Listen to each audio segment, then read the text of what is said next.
You don't exist. Take a perk and a talk of that shit. Money swallowed like sis. Did it perfect in the kid. Got a billion who sang on my head. Look at better put on the road I just spent.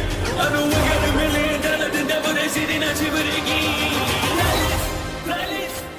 Hello and welcome back, fellow anime lovers, to MangaMuse. I am delighted to have you join us once again in the world of fanfiction and fantasy. This is the fourth part of What If Deku Joins Avatar: The Last Airbender. Special note, this fanfic is written in a masterpiece of Dragonfire 217 on FANFICTIONnet. Do check and support the author too. Now smash the like, share and subscribe button for more. Also press the bell icon so that you never miss such great parts. Thanks for the introduction. Now let's dive into the world. Kirishima felt his jaw drop slightly at everything that just happened.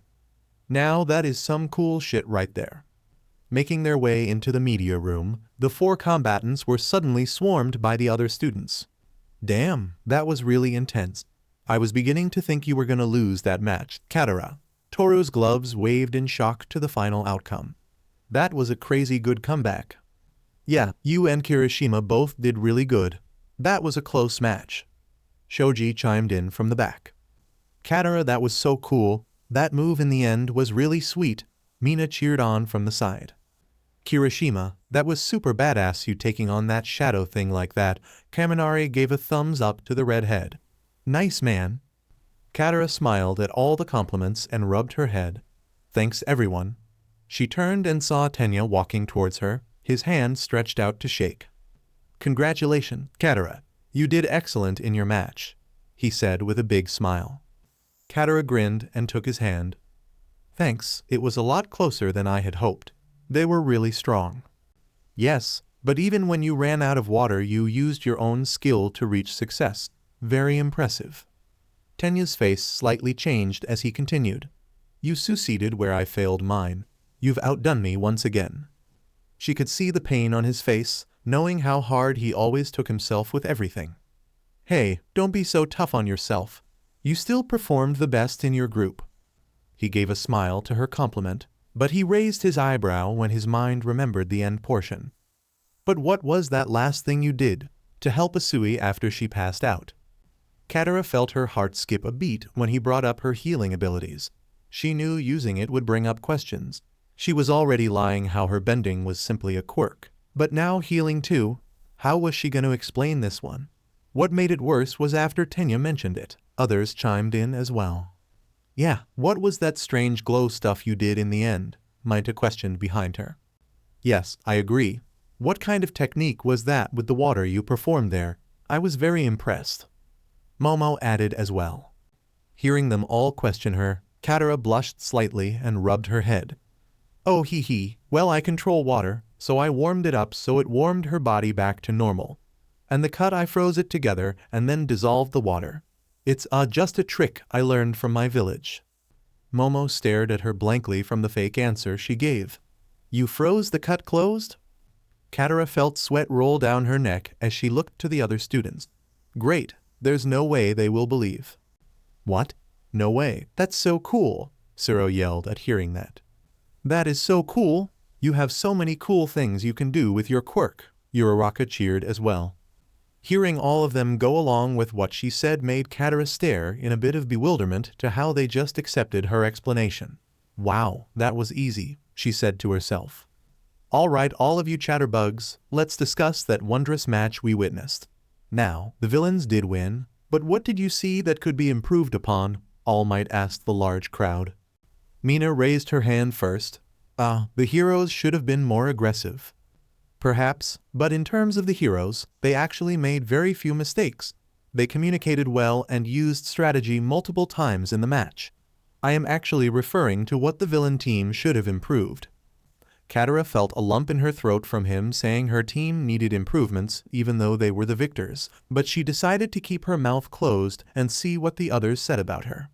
Sir, if I may, Momo asked with her raised hand, the entire class sighing since she would finish the entire breakdown herself.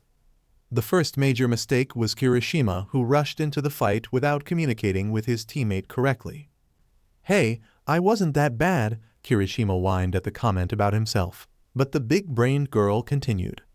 Katara did very well during the battle with her ability trying to assess the different situations and communication. She used her quirk in many unique and creative ways that are very practical for scenarios like this.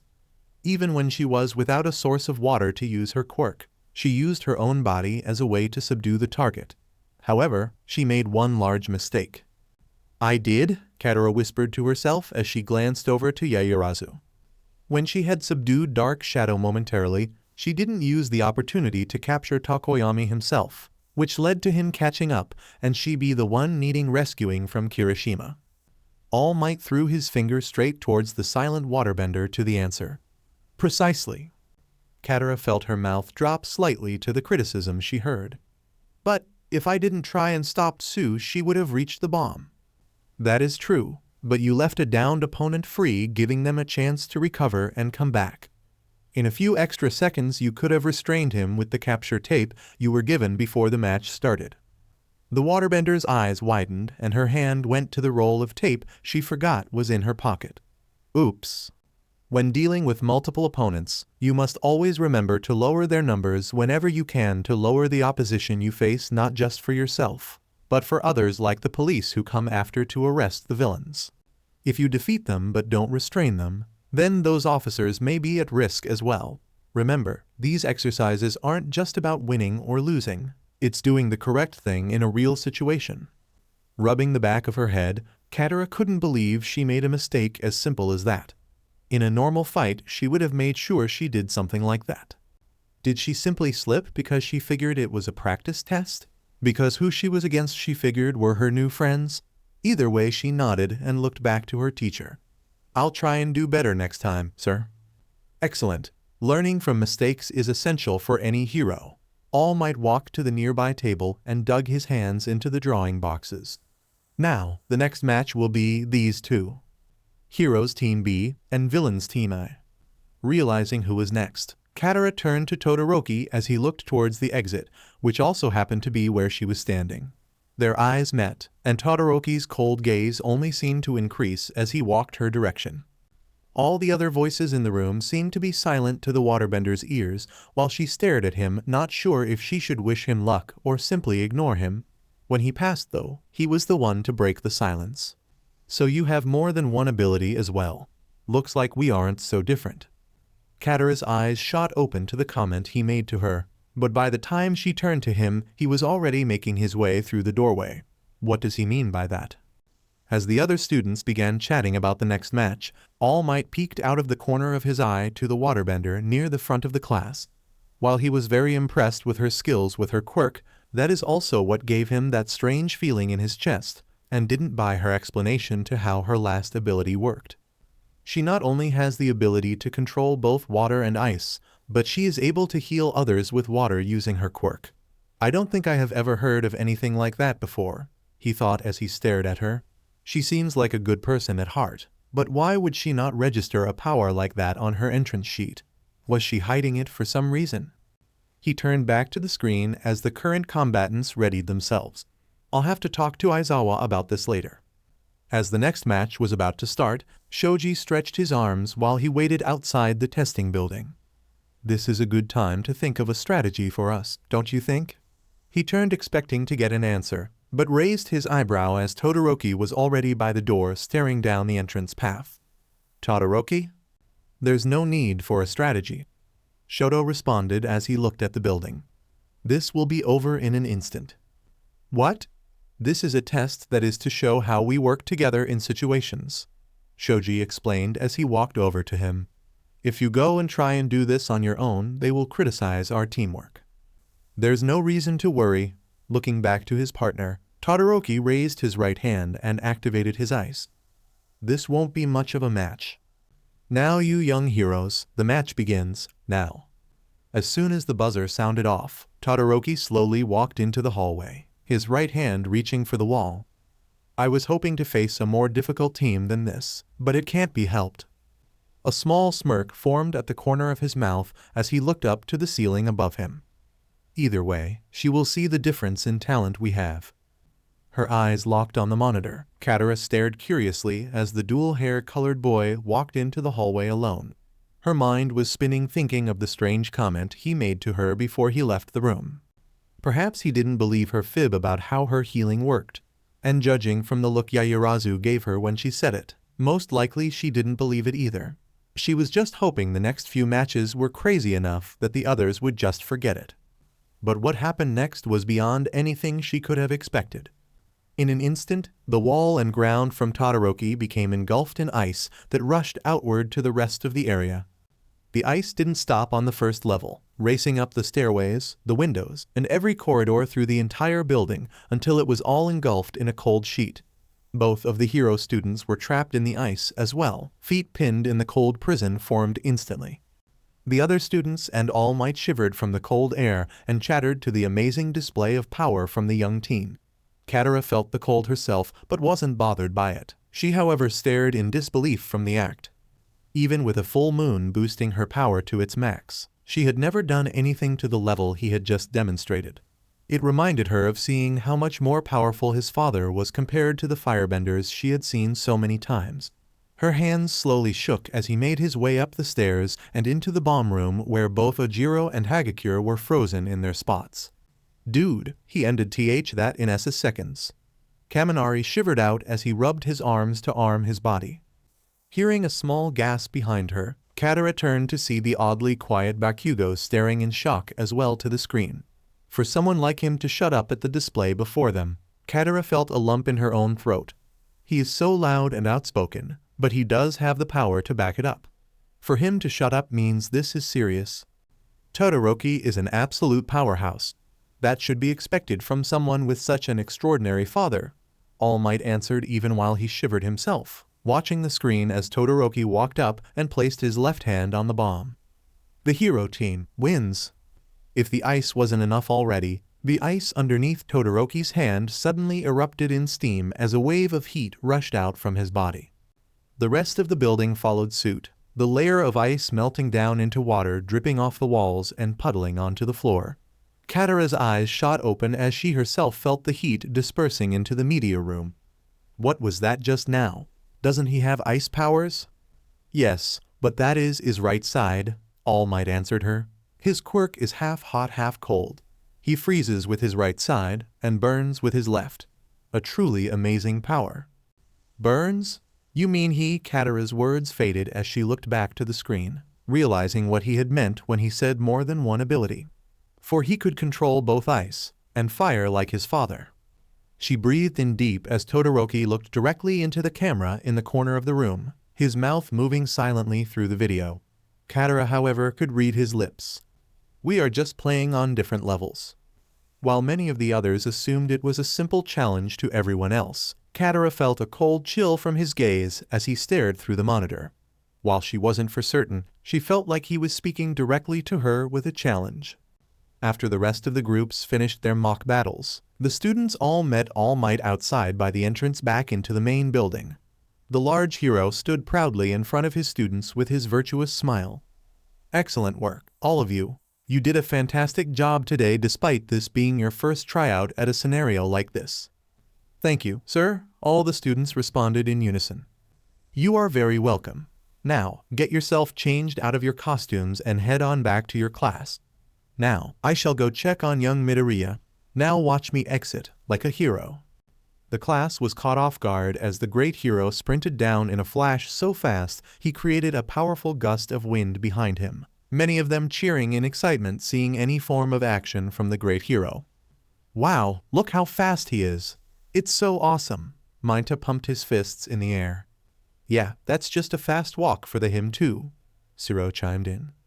Katara brushed her hair back down and nodded to the others' comments. He is amazing to see. She turned and began following the others to the locker rooms. Just before he got out of sight, All Might peeked over his shoulder and stared at the sulking blonde in the back of the class. I'll have to keep an eye on young Bakugo. His pride needs a guiding hand before it gets worse. He then took a quick peek to a certain girl in blue. I also will have to get a word in with Aizawa about Katara as well. Slipping her school jacket back on, Katara looked over to the other girls as they all got dressed as well. Her eyes wandered over to Asui to her right, her mind going back to her shivering on the ground. She felt her stomach knot at thinking of it once again.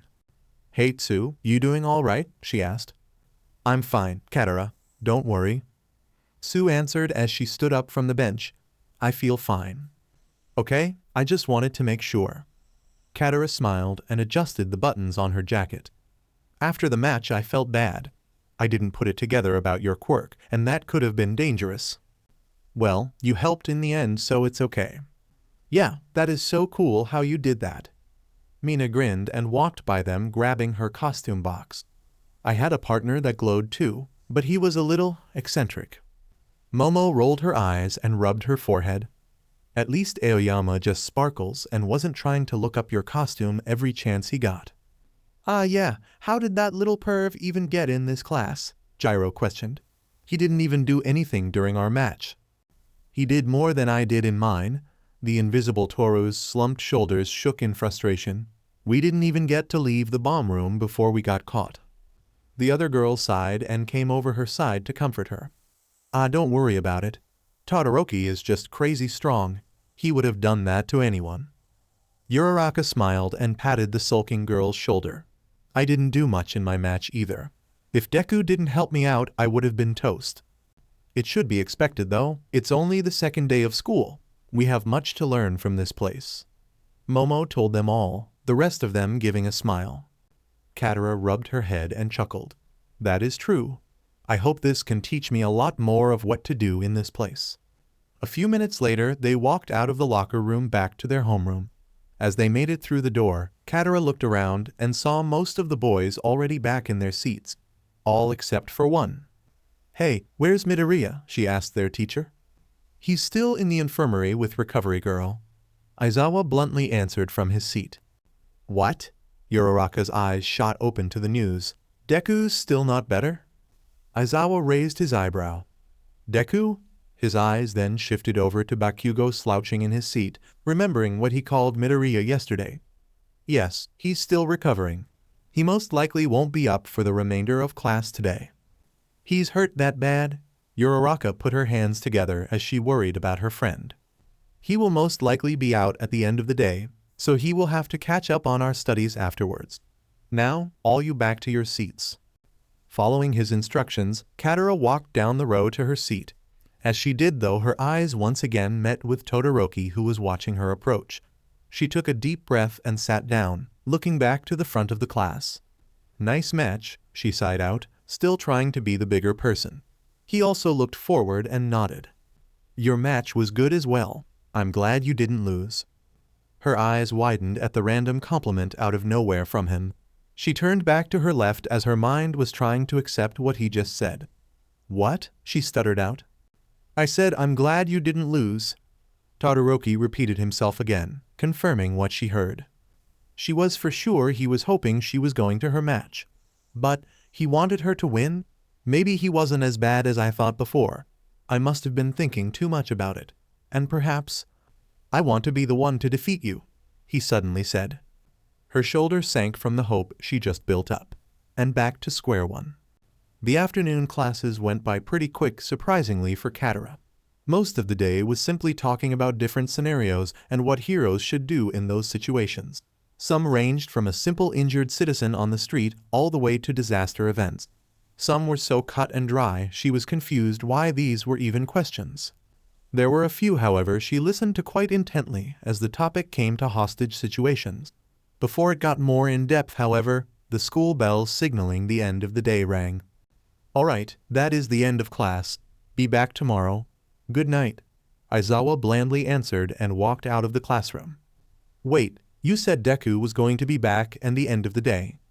Uraraka yelled out from the back. "I said he may be. I'm not the doctor," he grunted from the doorway.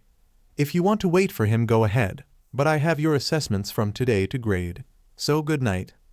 Left sitting in the classroom, Katara looked over to Uraraka and saw her concerned face staring at the desk. She herself was a bit worried about his condition and wanted to see when he was getting up. Leaning over, she put her hand on her friend's shoulder and smiled.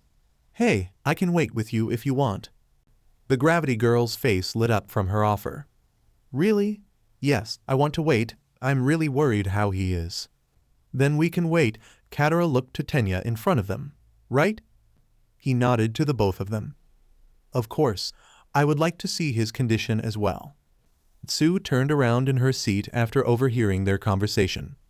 Do you mind if I wait here too? I would like to see how he is too. Yeah, I'll stay too, Kirishima chimed in. I have to give props to what he did back there.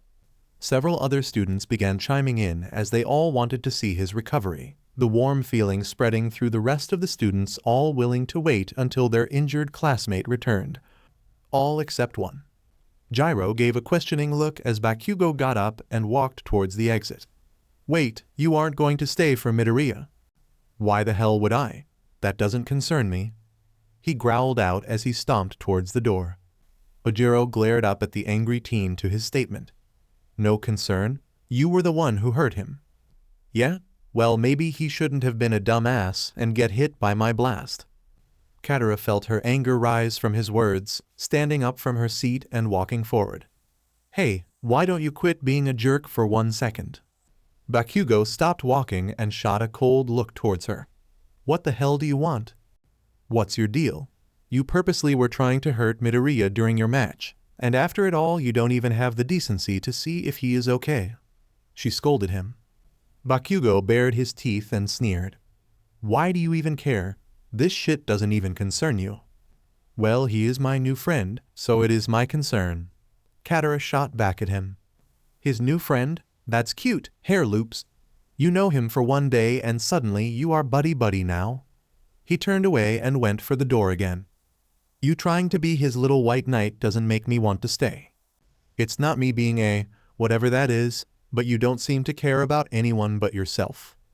Come on, Bakugo, you don't have to be all hardcore, Kirishima chimed in. It wouldn't kill you to wait a bit to check out how he's doing. I would rather bite my own damn tongue off than wait for Deku. I am out of here. Bakugo adjusted his backpack and stormed out of the classroom and slammed the door behind him. The other students all were left standing in silence after the small argument. Well, that happened. Kaminari awkwardly broke the quiet scene. Katara took a few breaths to calm her temper.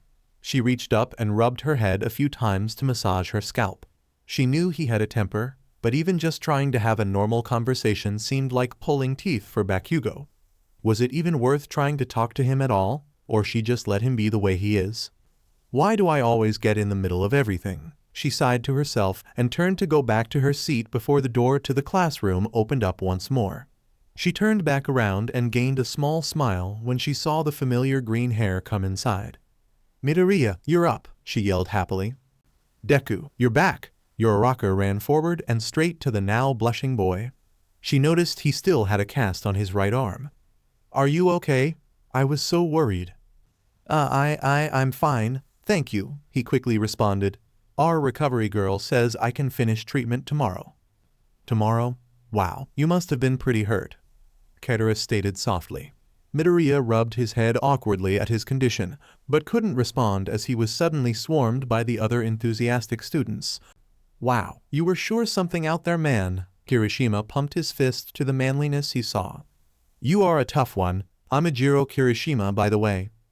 You were really great. That was awesome. Mina Ashido. Katara stepped back as Mina and a few others began introducing themselves, laughing at the flustered face of Midoriya. She could tell he obviously wasn't used to being the center of attention, and the redness in his face only got worse as Uraraka got closer to talk. Aw, that's cute, she whispered to herself. She then noticed Midoriya staring to the empty desk in front of his own seat, his face looking more shocked than before. Wait, where's Kachan? He suddenly asked out loud. Bakugo? Ah, well, he took off a few minutes ago, Kaminari answered. We tried convincing him to stay, but he wouldn't listen. Uraraka added too, her face looking somewhat perplexed why he was even asking about him. Katara shook her head and walked towards him. Don't worry about him. He doesn't want to wait, so you shouldn't want. Hey! She was left in shock as Midoriya spun around and sprinted out of the classroom. Midoriya, wait! Katara ran forward and caught sight of him running down the halls towards the staircase. He's going after Bakugo, seriously. Uraraka sat silent in annoyance that Midoriya would even want to go talk to Bakugo after what happened in their match. Maybe he wants to confront Bakugo himself and figure this out himself, right? Gyro sighed and rubbed her head. We waited to see how he was doing, and then he just dips out. Sue raised her finger to her chin as she stood awkwardly with the others. I wonder why Midoriya would want to go after him. She turned around and noticed Todoroki walking towards her, backpack already in tow. Ribbit, you are leaving too? We saw he is up and okay.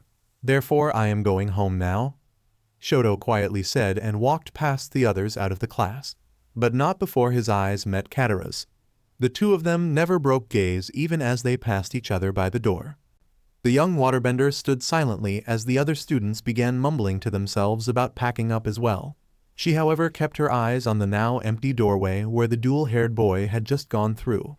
She quickly glanced back into the class and saw everyone else were gathering their things and weren't looking towards her. Seeing her chance, Katara quietly walked out of the room and turned to see Shoto already down the main hall and turning towards the stairs himself. Running down the empty hall, she reached the corner and skidded to a stop behind him. Todoroki.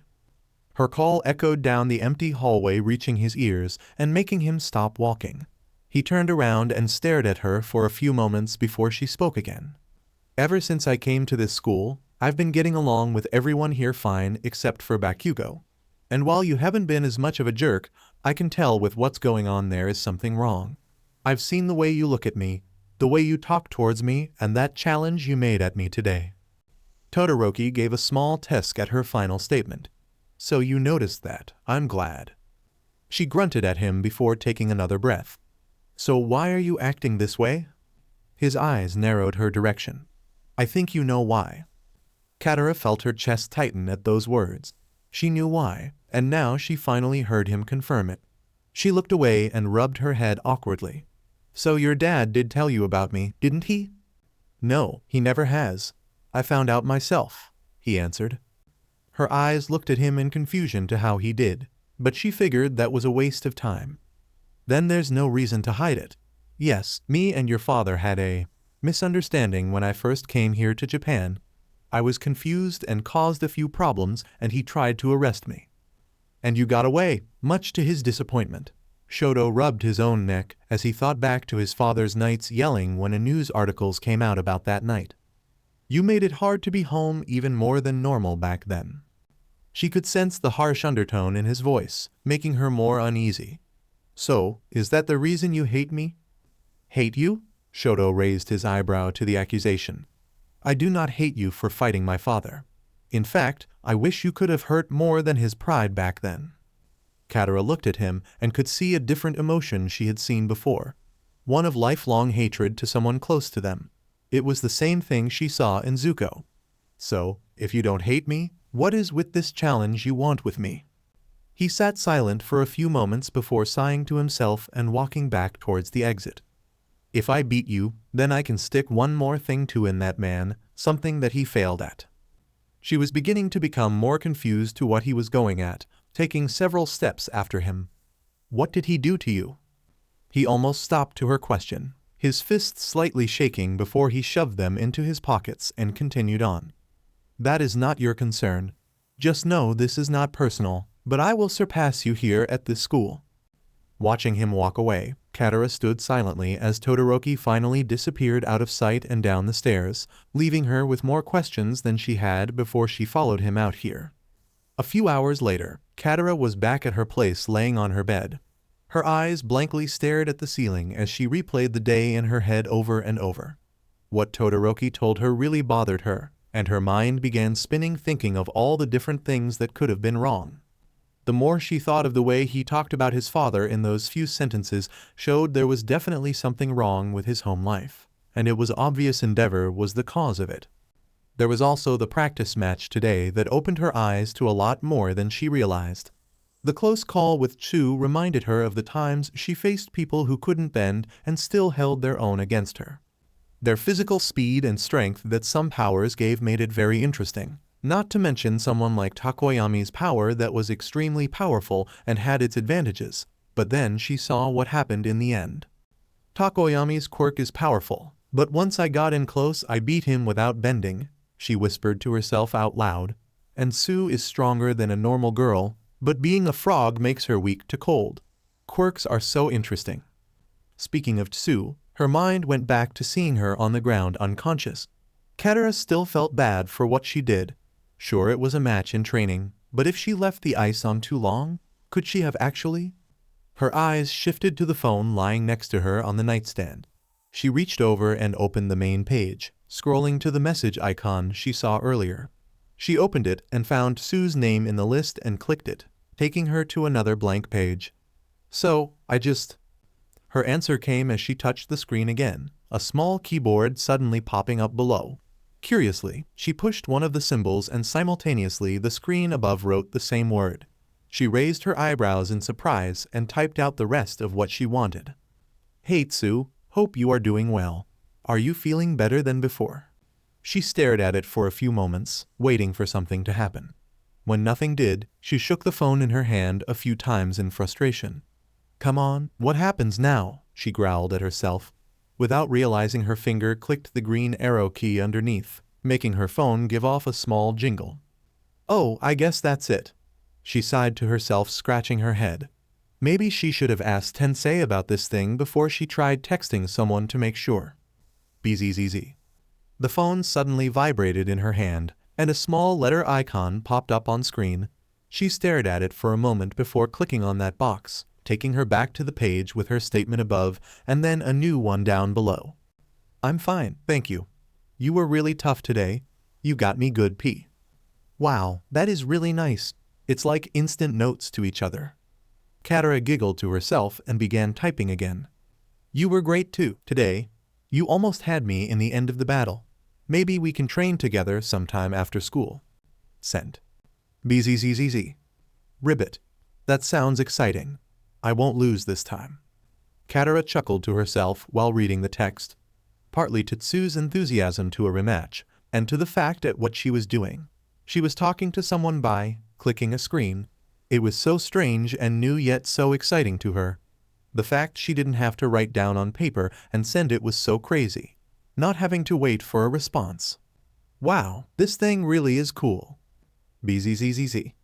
Katara assumed Sue was saying something again, but then she noticed another symbol popped up on her screen. She clicked on the bubble and it took her to another texting screen. Her eyes then caught the name on the top. "Yaoyorozu," she said as she looked to the notes below. "Hey Katara, great job on your match today.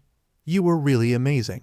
Gyro and I were going to the meet-up at the mall in 30 minutes. Would you like to join us?" Katara was really surprised by the sudden message and invite. Although she had just done the same thing to Tsu, so she didn't think too much about it. She did feel a bit excited about the fact of simply going to hang out with just girls.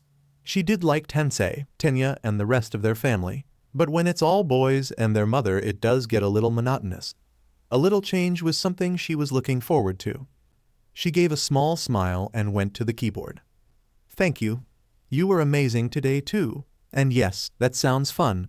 I'll meet you there." Back in his office, Aizawa sat reading over the results from the mock battle tests that his students conducted today. Normally, when other staff members conducted the results from their day teaching the students, they would give in-depth analysis of each and every member of the class. The teachers here at UA, while in his opinion too lenient on the entrance requirements Midoriya popping back into his mind, they all did a great job at evaluating the students once they were here. And then there was All Might. Is this what he thinks is great evaluations? Aizawa scoffed as he read some of the notes written down on the sheets delivered to him. Mina Ashido, very outgoing but loud, not sneaky. Yuga Aoyama loves his cape too much. They lost. Aizawa's eyebrow twitched from the 3 sentences written on the team's page. You expect me to grade them on this? The sudden knock on his door made him turn up and see the culprit of his suffering come inside. So All Might, your first day of teaching, and this is what you decided to write down? Toshinori Yagi walked through the door in his skinny form and loose-fitting yellow suit. He looked to the nearly blank page held up by the eraser hero, making him sigh in embarrassment. It's my first time, you know? I was a bit distracted keeping an eye on them. I forgot to write down the results until afterward. How about you just write it on your hand so you don't forget next time? Aizawa annoyingly grunted as he flipped through the many other pages that he was given. You didn't even write down time of match ending, their strengths or weaknesses, or what was. Okay, I get it. Toshinori waved his hands at the criticism. I'll work on doing better next time. That is why I came here, actually. I wanted to go over some of the students personally. Aizawa sat quietly as his coworker sat down in the chair across his desk from him. He looked back down and pulled out a specific page he took notice of earlier. Yes, and how about you explain why this is the only testing group that had any form of analysis? Toshinori's eyes widened slightly as he caught sight of the page discussing Midoriya's match. While the others were as bland as can be, this one actually was nearly half filled with different statements about the results. Well, it was the first match, so I did end up writing about the one with Midoriya. Aizawa cut him off. So you were watching him during the Quirk test and during your own mock battle. I told you picking favorites is not something to be doing. I didn't pick him as my favorite, Toshinori lied. I am just very impressed with the resolve he has. For someone with such a self-destructive quirk, he is still working so hard to be the best hero he can be. He does not give up and even won his match against two of the stronger students in the class. And, the number one hero rubbed his head and sighed, that is one thing I want to talk about. And what is that? Aizawa groaned as he expected to hear more excuses about the self-injuring student. It's about Bakugo. That did catch the eraser hero off guard and made him look back to All Might. It's about his temper, correct? I mean, a temper is one thing for someone to have, Aizawa. Most kids have their own things they should work on. But what I saw today, that wasn't just anger. It was something a lot deeper. I even spoke to him after school outside, and it seemed like he was simply so proud that he didn't want to accept his loss. I would like to keep an eye out on him from now on. Hearing that made Aizawa think back to the Quirk test moment when he had to restrain the angry teen. He also noticed the way Bakugo tried to go at Midoriya simply for throwing the ball. He then imagined what he could have done during an actual combat match with each other. I have noticed he is quite the hot-headed one. I'll make sure to watch him. Toshinori nodded. Thanks. He is extremely talented and just needs the push in the right direction.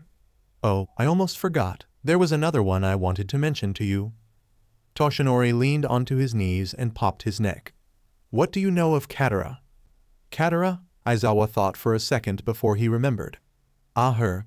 The water quirk user. What about her? Well, calling it a water quirk is an understatement. She can also control it from water to ice at will. Aizawa's ears perked up. She didn't show that during my assessment test, and she still placed towards the top of the class. To have a quirk that can control water to ice and back is difficult even for pros. The energy needed to change its temperature at that level should be too much for a student. Indeed, she is very talented. She is also a natural when it comes to combat, even when she ran out of water to use. But that's not what I want to discuss. It seems she is also able to heal with her quirk. What? Aizawa gave a questioning look. A healing ability mixed with an elemental quirk. Now you are messing with me. I am not. After her match, Asui was in need of going to the infirmary, but Katara used her quirk and somehow helped her recover. She even healed a cut on her cheek. She didn't register that on her entrance form, did she? Aizawa sat silent, staring at the number one hero.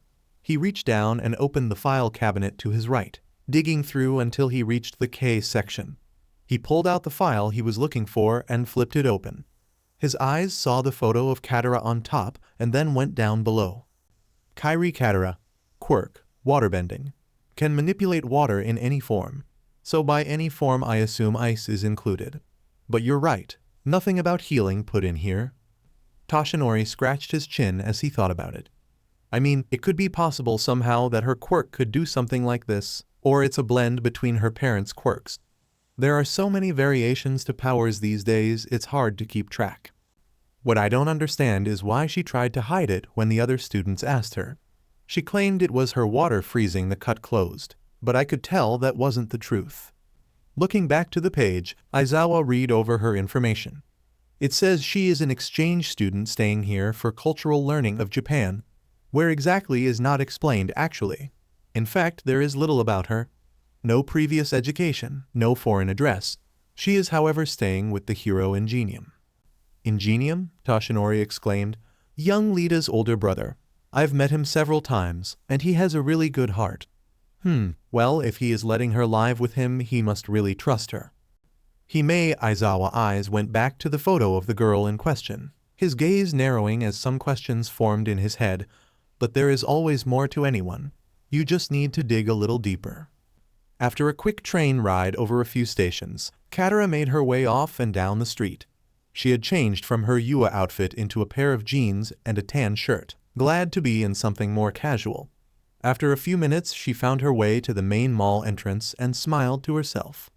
So a girls' hangout day? Been a while since that. She chuckled out loud and pulled her phone out again. She flipped open her messages to Yaoyorozu and began typing. Hey, I made it. Where did you want to meet? Katara waited a few moments before her phone vibrated. I'm almost there. I got held up at home.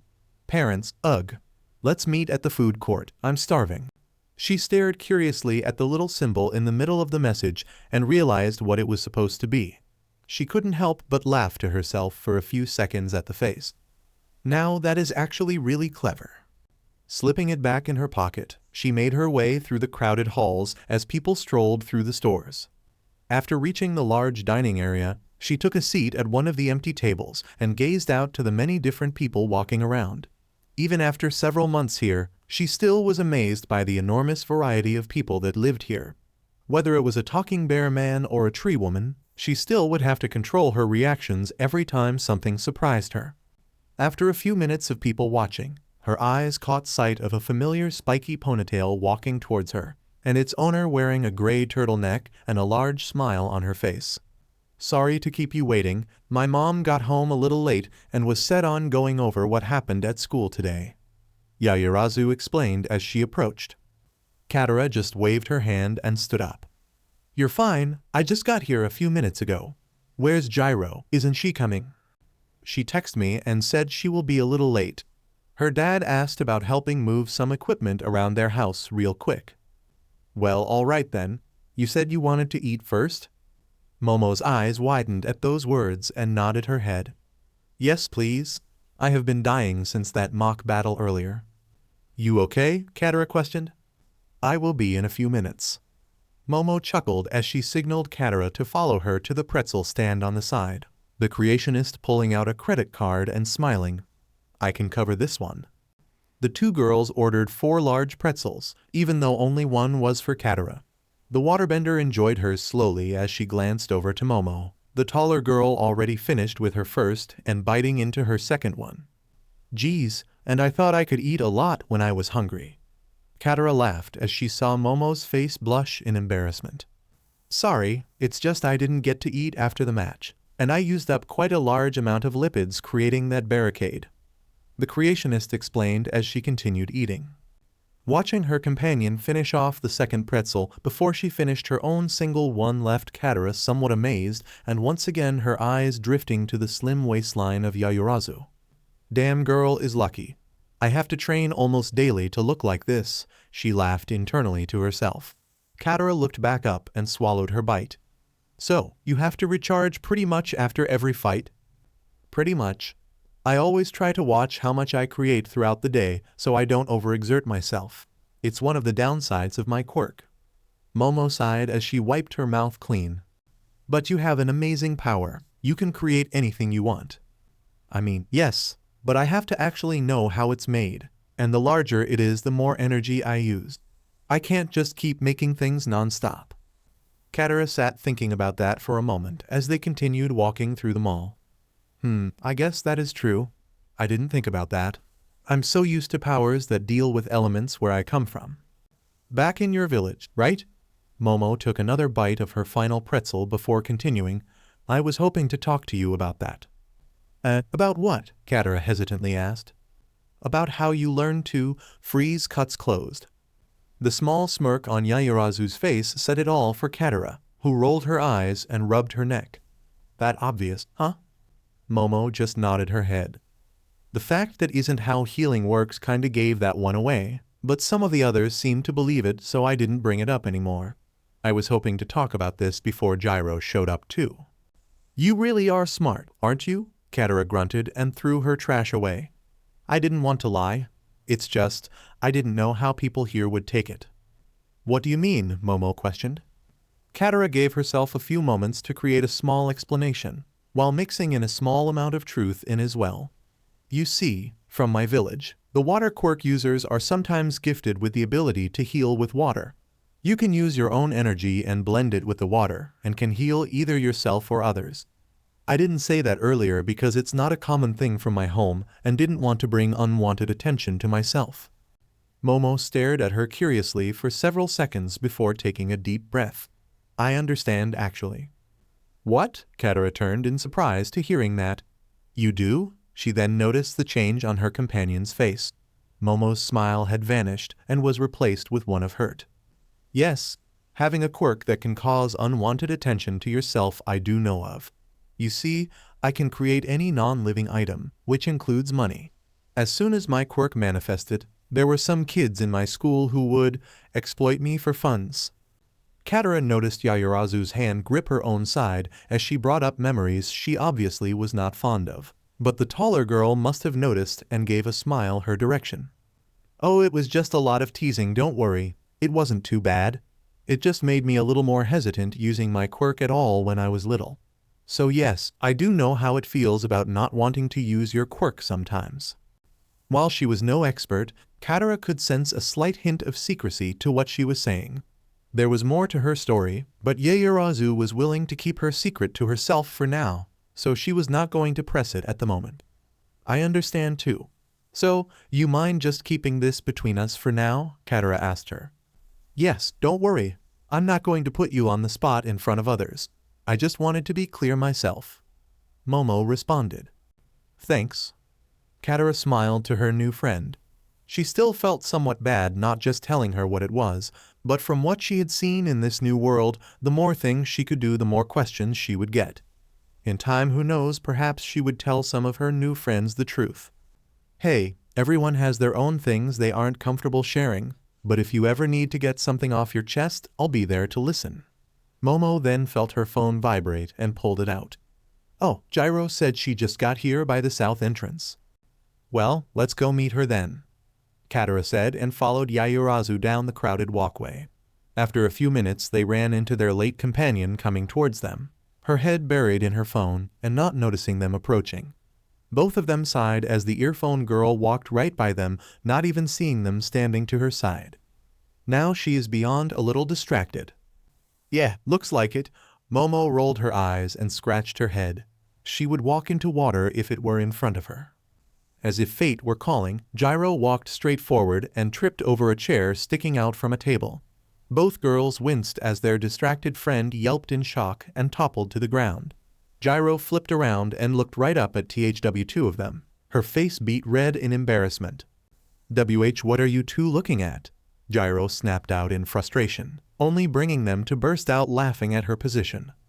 Okay, now I'm glad I came here tonight, Katara chuckled to herself as she helped up the blushing girl. I think we can keep this between us. Sitting alone in his room, Bakugo sulked on his bed thinking over what had gone over the day. First, he had somehow lost to Deku. How in the hell did that happen? When did that useless twerp surpass him in the last year? He could not believe it even though it happened. Even after school, that stupid water girl had to get in his face again defending Deku. She didn't even know him, and yet she's acting all like they are best buddies. It made him want to puke. If that weren't all enough and could finally get away from it all, he was followed.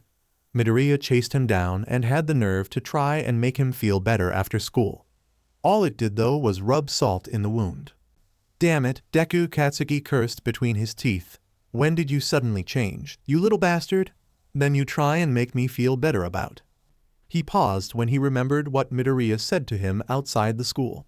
Something about a borrowed power. What did he mean by that? And it just so happened that this all changed after that incident with All Might the year before.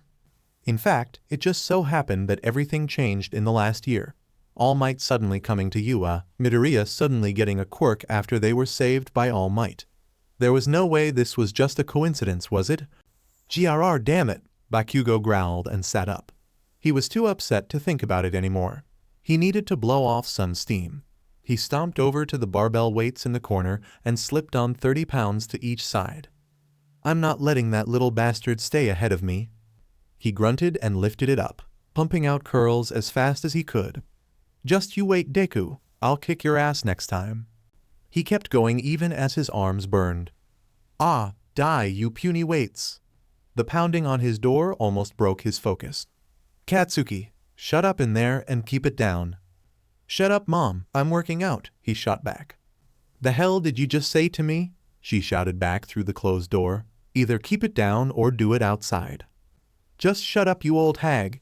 This is my room, I can do what I—" The door being kicked down cut his words off, and he nearly dropped the weight on his feet when he saw the burning red eyes of his mother enter his room. "You want to say that to me now, you little shit?" Katsuki bared his teeth and shot back. "What the hell? You broke my door." "I don't care, it's coming out of your allowance." "You were the one who broke the damn thing." "Ooh honey," Katsuki's father Masaru poked his head around the corner.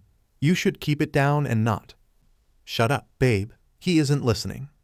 "Yeah, shut up, Dad. Stay out of my room." "Hey, don't talk to your father that way." "You do all the time, so I can too."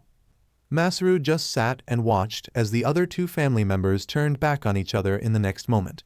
He scratched the side of his head and sighed. Do other families do this stuff? Why couldn't he just be calm like his old friend Midoriya? Achoo! Midoriya rubbed his nose from the sudden sneeze that came over him. Shaking his head, he rubbed his forearm in its cast and was glad to see it wasn't bothering him as much. He pulled it out of the sling and stretched his joints, wincing from the sting but happy it was mobile. "At least Recovery Girl is able to fix my injuries, but I can't keep doing this," he muttered to himself and sat back on his bed. "All Might trusted his power to me, and if I can't make this power my own soon, I will fall behind everyone else." He reached down with his good hand and picked up the small weight by his bed and began curling it up. He scolded himself for how the match turned out today. Sure, he won, but at what cost? It was by luck that he found himself below the bomb and his plan worked out. If anything, he could have destroyed the target they were trying to capture. So much for being a good hero. If Kachan gave me so much trouble, then I won't have a chance later after school. He was also disappointed since he was passed out. He could not witness the rest of the matches that took place after his. He always envied watching quirks used in combat, and having the chance to analyze his classmates could have given him an advantage later in the school year. "I only really saw Kachan's new moves from this match with his gear, so that's something," he mumbled out loud. "I couldn't see the others like Katara actually fight. It would have been—" His mind suddenly pictured his new friend in her blue hero costume, the outfit for some reason sticking out in his mind. Wait, it can't be. He dropped the weight on the ground and ran over to his computer and clicked it on. He felt his mind spinning as he watched the loading screen open up and the passcode entry port popped up. He frantically typed so fast he messed up his passcode twice before slowing down and doing it right. It's probably not the same thing," he stuttered to himself as the screensaver came up and he clicked on the file's link. Being the hero fan he always has been, Midoriya may even be considered obsessive by how many things he knew of so many heroes. Even random no-names on the streets, he would find out where they went to school and at least one fight they were involved in. And of course the top-ranked heroes were always the things he researched the most. Then 4 months ago, he ran into something he didn't expect. The number 2 hero Endeavor, who was the father of one of his classmates that still blew his mind, was said to have engaged a mysterious person in Hasu City, and this person used water. He tried finding information about this event, but to his surprise the trail went cold after a week or so. There was no confirmation to what happened and news of bigger villains attacking in Kyushu and south of Tokyo Bay ran strong, soon overtaking this event. The one article that had a photo Midoriya decided to download, which was lucky since the website decided to take it down the next day. When he opened the file, he felt his heart jump in his throat when he saw the picture. And no way. It was quite blurry, but Midoriya could still see the water floating around the one controlling it. Then he saw the familiar blue outfit worn by his own classmate. The next day, Katara and Tenya made their way off the train station towards Yuha High. The young waterbender walked with a little more hop in her step than normal and a smile on her face. After Gyro met up with her and Yaoyorozu, the three of them had a great time simply browsing through the mall windows shopping and chatting. Occasionally, they would come across a store one of them liked and would spend a few minutes browsing. But just having a night hanging out with other girls was something she really did miss. Maybe I could get them to do a girls' spa day too, although I don't think Gyro would be into that, she chuckled to herself. Her thoughts were cut off as her and Tenya approached the entrance that was swarmed by a mob of people standing there. Well, this is certainly unexpected, Tenya said as they came to a stop behind the crowd. I'm not sure what this all about. Are these parents? Katara questioned, having no idea what was happening until one of the adults in the back turned and saw them. Hey, we have two more right here, the guy called out, followed most of the people flipping around to face them. Katara jumped back in shock as dozens of adults suddenly swarmed both her and Tenya, some holding cameras and another woman shoving a mic up to her face. Now she realized who these people were. Miss, what can you tell us about All Might as a teacher? How does it feel to study underneath the #1 hero? The reporter woman blurted out. What? Katara sat puzzled, unsure what to say. I mean, he's always smiling, and what does he teach you when you are with him? Can you bring All Might out for some questions? What is the best thing he has done for you in class so far? Katara was overwhelmed by the group of people hoarding her for answers that she was unsure how to even answer before she felt Tenya grip her shoulders and push her through the crowd. Please, it is very rude for you all to overwhelm a single girl like this, Ida scolded the reporters as he pushed his friend towards the entrance. You should be courteous and only interview students that wish to talk to you all. Katara smiled as she finally made it through the nosy reporters and through the main gates. Thanks for the save there. Don't worry, there is no need for you to bother with them, Katara. Ida responded with a smile, just before turning back to the crowd and standing tall. Now if you would like some answers, I will happily give them to you all. Wow, you would be that way? Katara groaned and gripped the back of his jacket and towed him into the campus gates as he chopped the air in resistance. Wait, how dare you cut off my interview? I have great things to say about our campus. The reporters sat annoyed as they didn't get anything useful for their programming. The one particular female reporter stomped ahead of the group for more. Well, if they won't bring All Might out, then we are going in for some more answers from the WO. The large steel security gates shot up from the ground and sealed the entrance off from the determined reporters, now all of them complaining how they wouldn't get good video to send to the editors back at their respective stations. This is ridiculous. How can they have All Might as a teacher and not let us ask a few questions about it? Hey, you in there, let us speak to him just for a few minutes. As the group of media teams bustled outside the massive steel doors, none of them noticed a single figure standing across the street from them.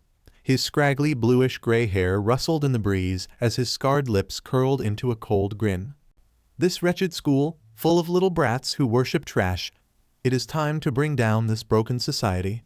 And to do that the time has come to kill that symbol you all look up to. We what? Aizawa sighed as the class questioned his statement. Yes, you will have to choose a class representative.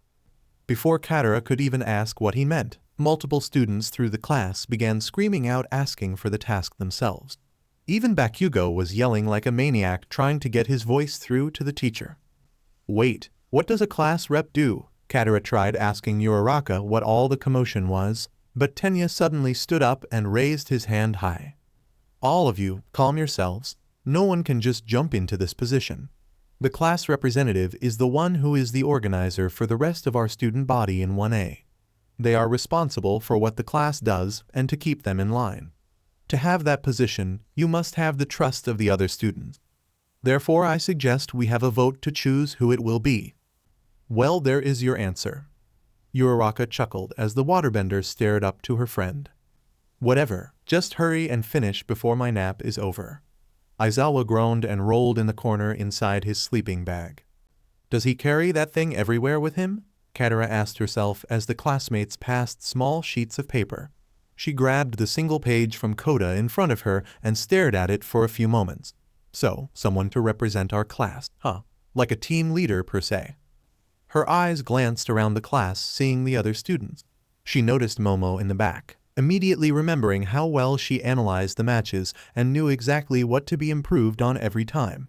Someone like that would certainly be a good head of the class. She then looked over to.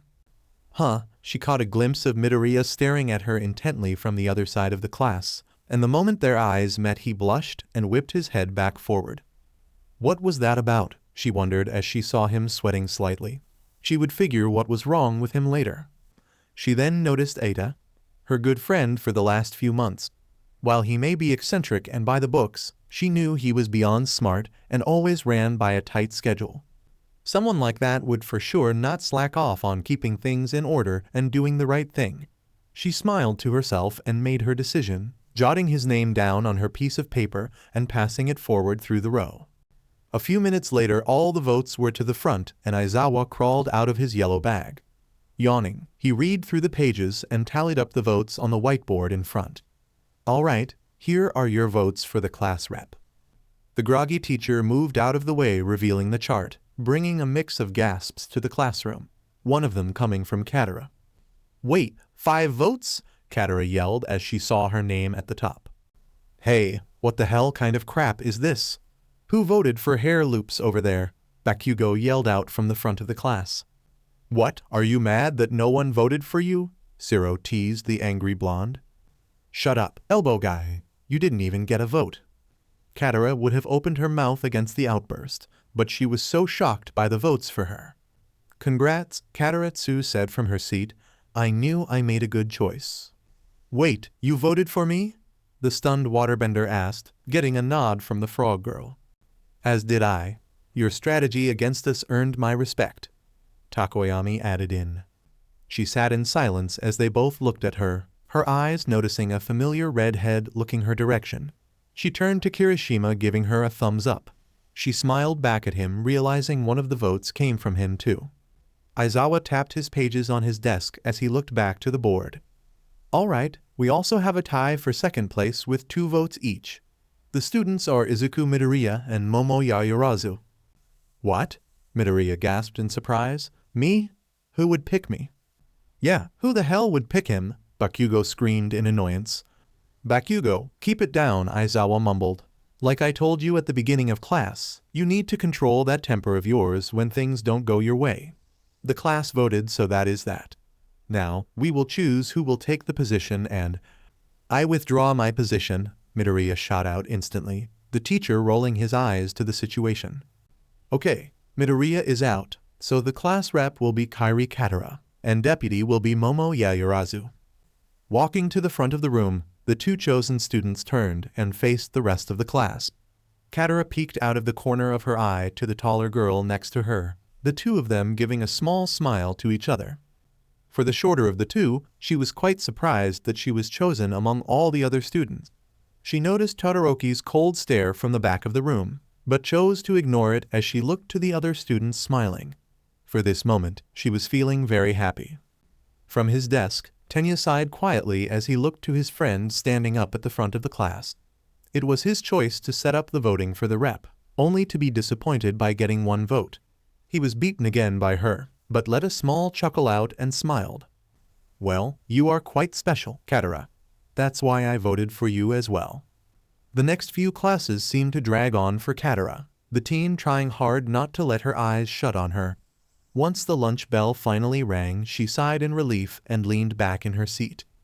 Okay, this school stuff is not as fun as I thought it would be. Following the others out of the main room, Katara felt a bump on her side and looked over to Mina grinning at her. Well, look at you, superstar. First you aced the entrance exam, and now you are the class rep. You are a boss. The pink girl giggled. Katara blushed and rubbed her head.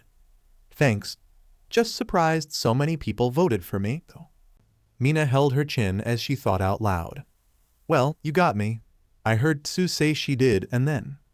Wait, you voted for me too? Katara asked. Well, duh. Why wouldn't I vote for you? Mina chuckled. You sure know how to take charge, and you got quite the fight in you. I saw that move in the end of the match. That was pretty smooth.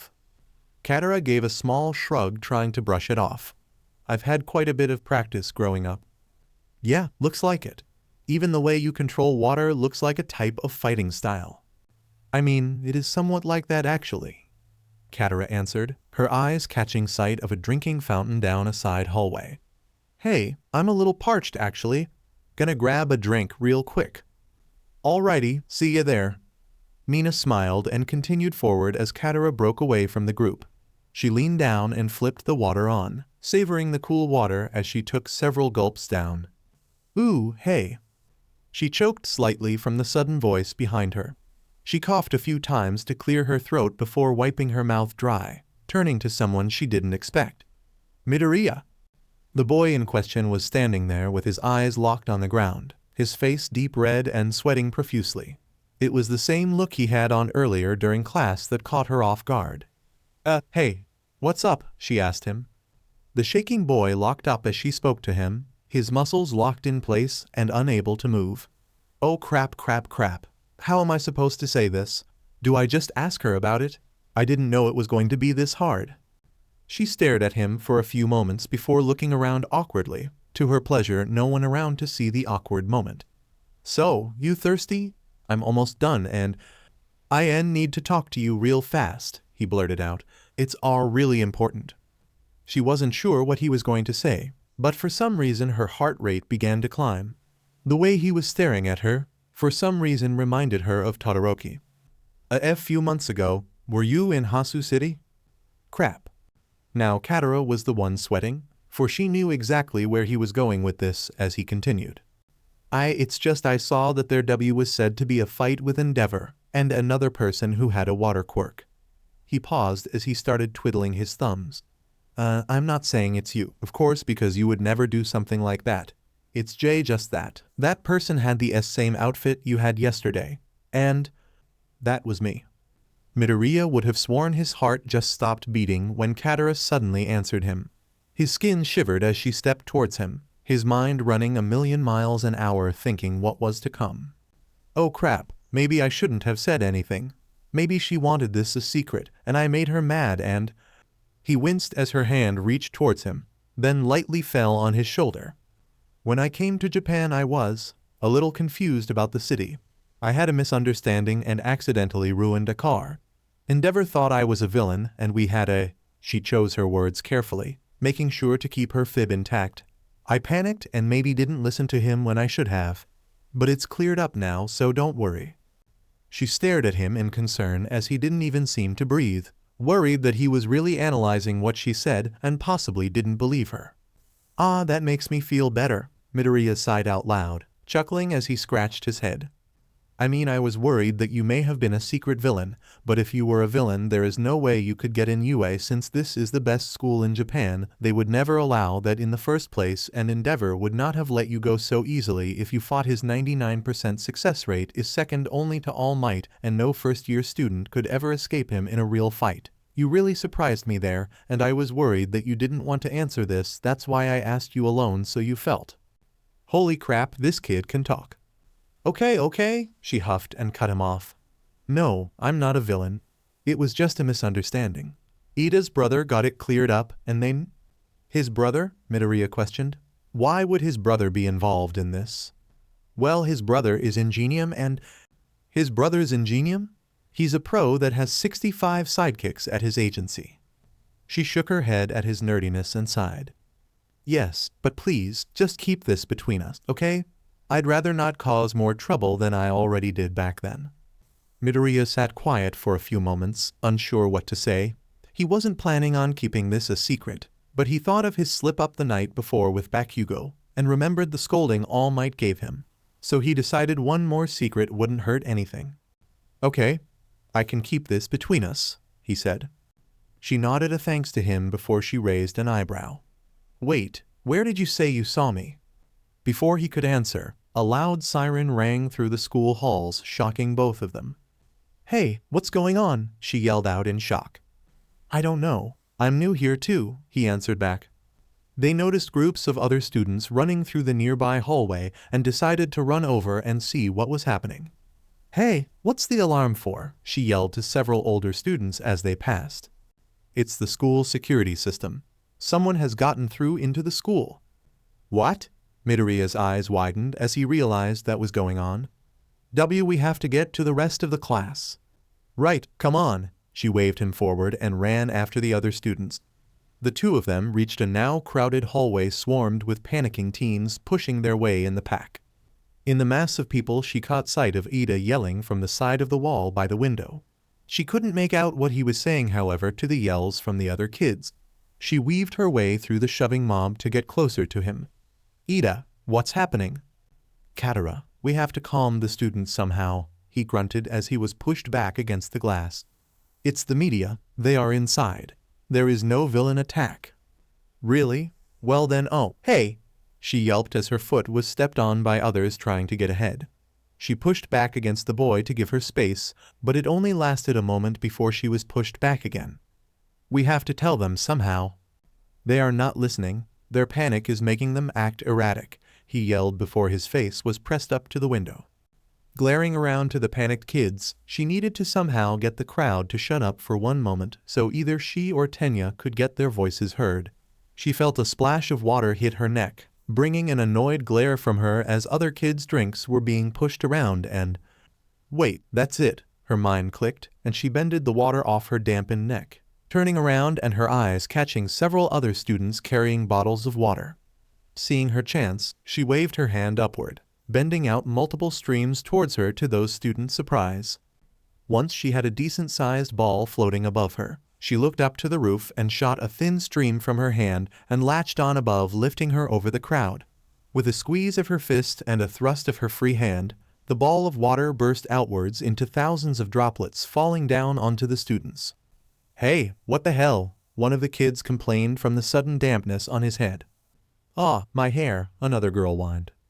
While some were moaning about suddenly getting wet, they all stopped their shoving and looked back to the source, shocked to see a blue-eyed girl hanging by more water above them.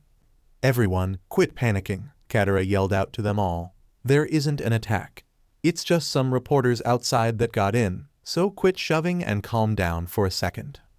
A wave of sighs and laughs came over the other students as they realized they all overreacted. Seeing they all finally calmed down, Katara lowered herself and undid the water from the ceiling. Well, that all happened.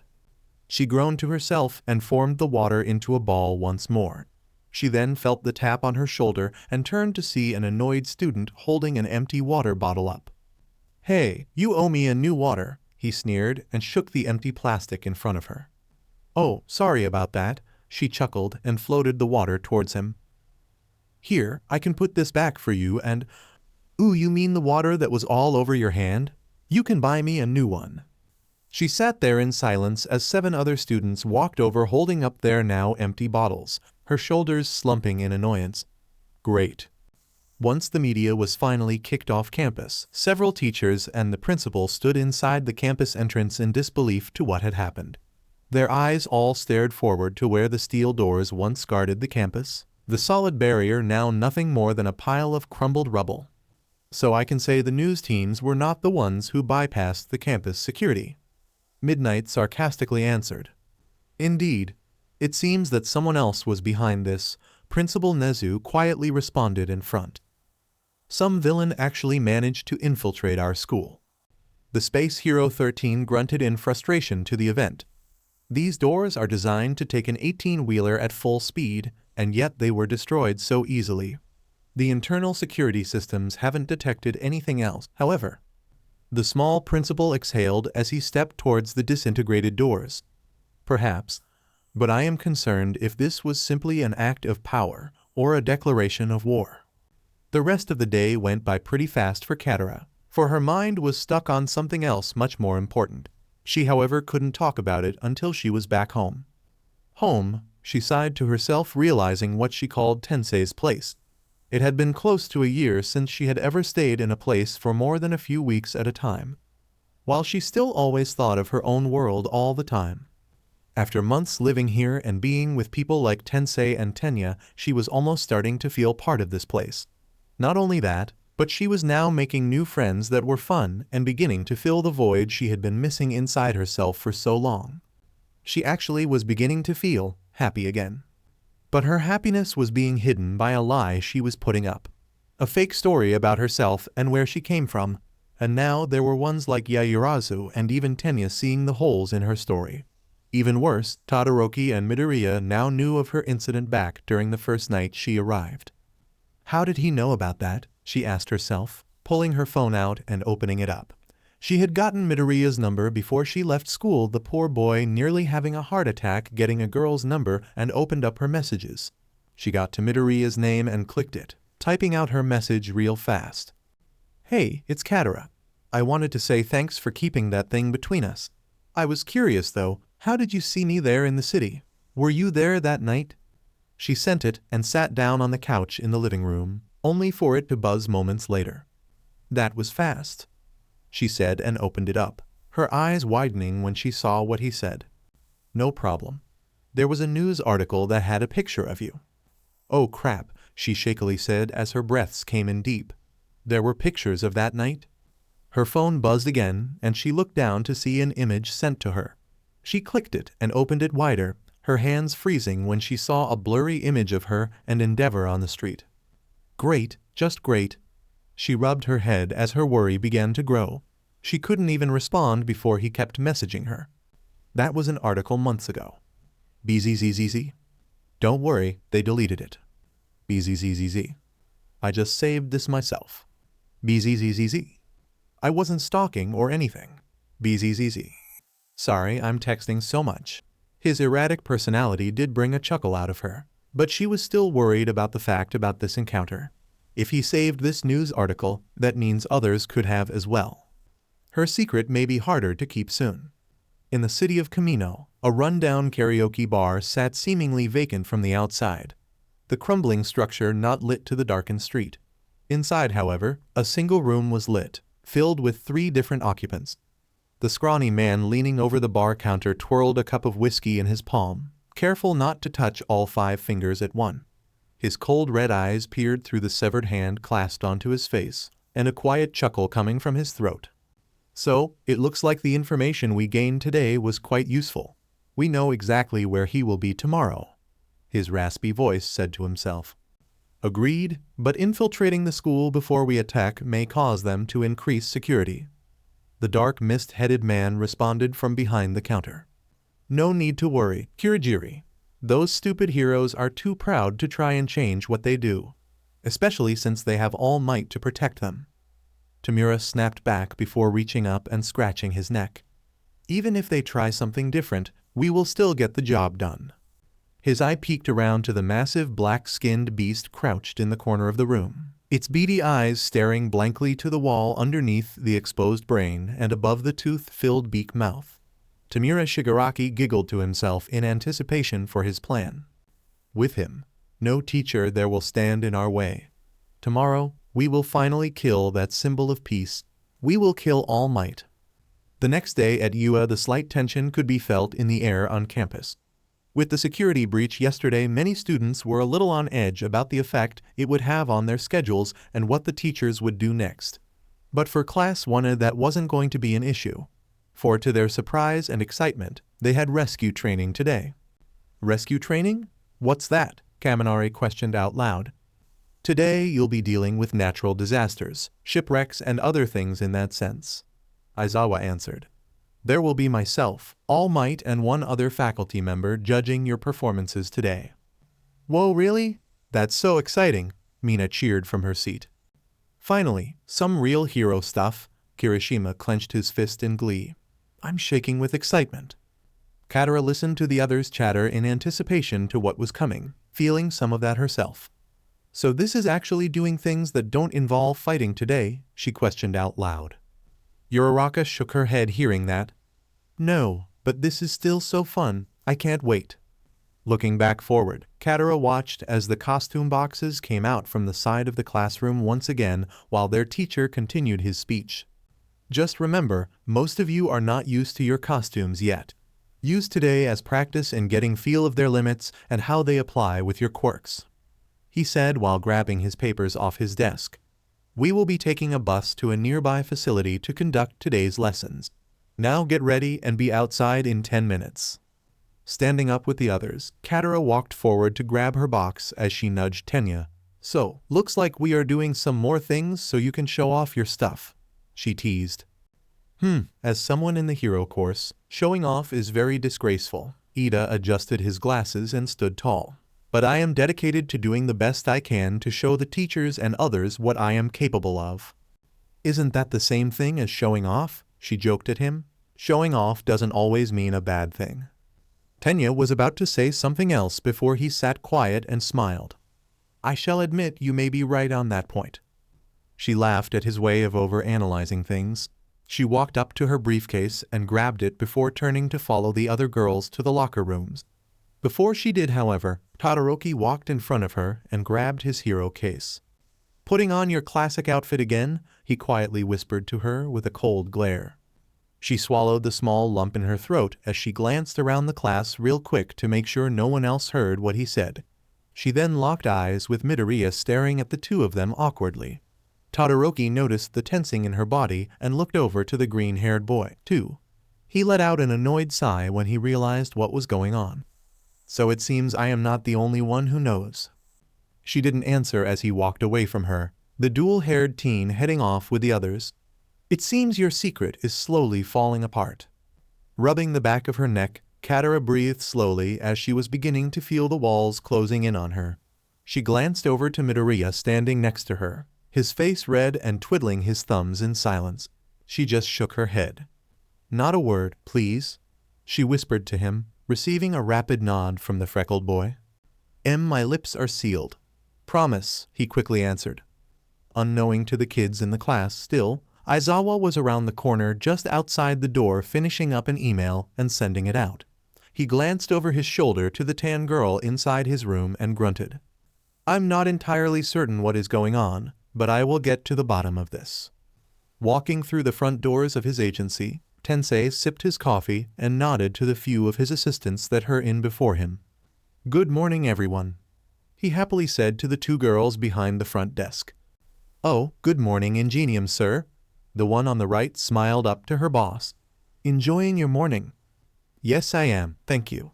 Any new messages for me? Not yet, sir, we haven't. The young lady stopped when her monitor suddenly alerted her.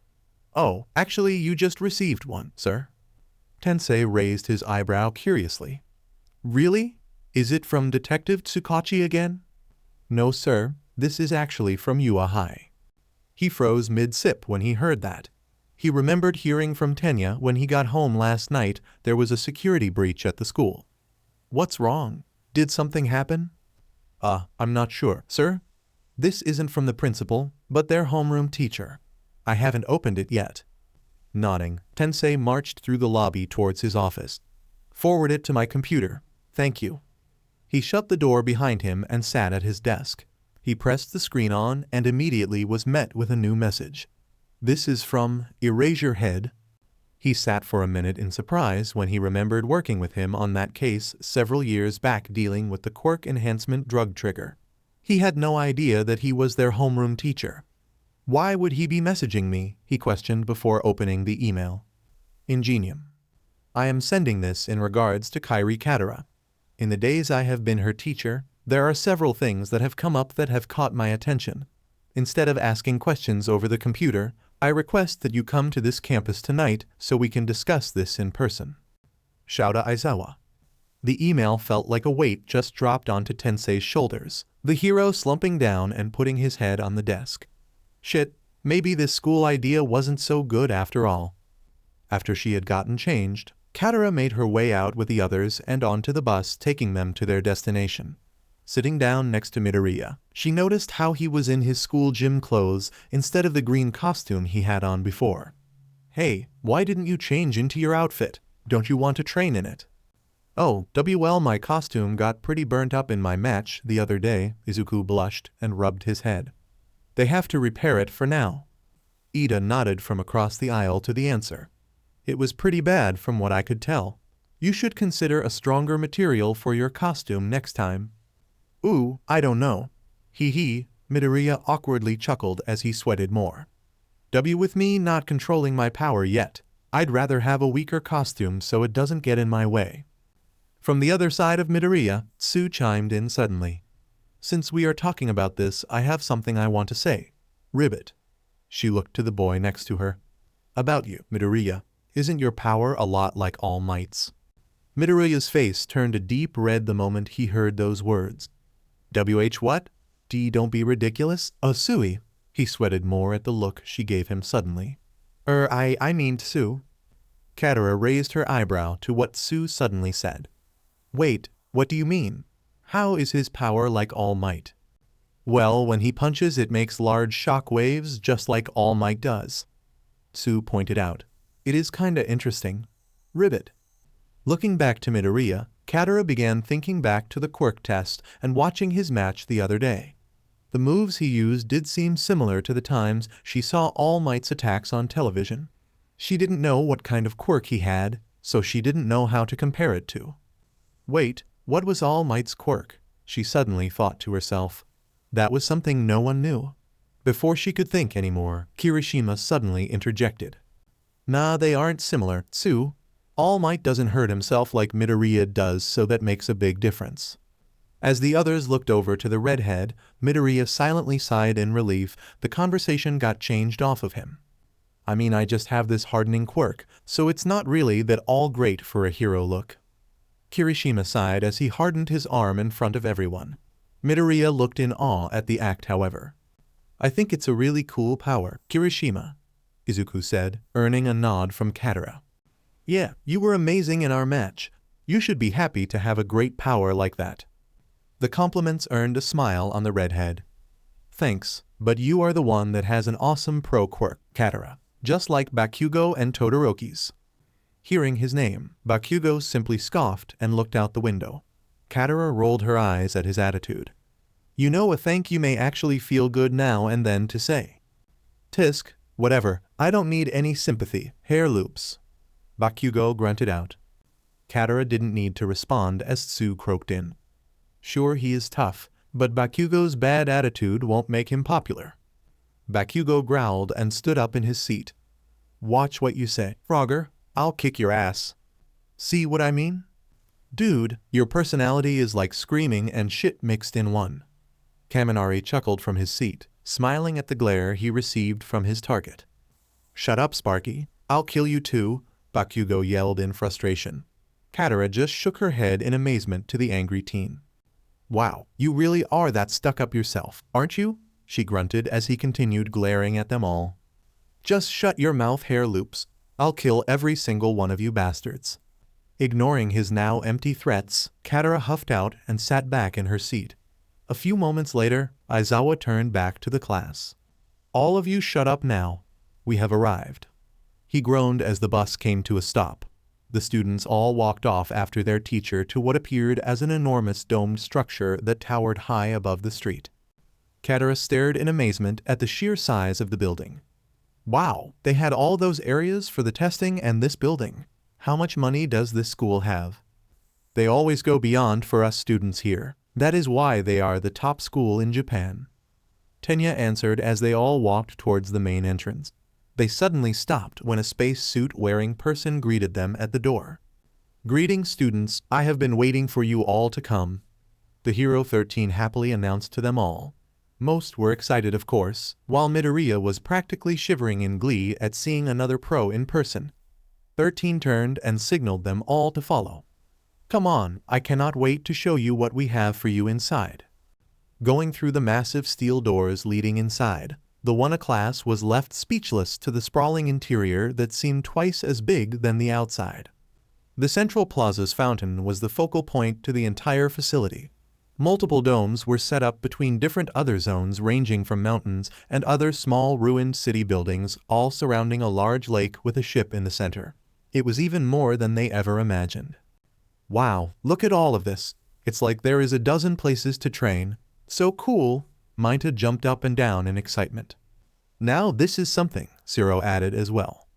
As the students all chatted about what was to come, 13 leaned over to Aizawa. So I received a call from All Might. Apparently he won't be coming at the moment. Aizawa sighed to the news. You mean to tell me he will be late? Yes, he says he will try to join during the end of class. You think it will be okay with just the two of us? Aizawa grunted and turned back to the class.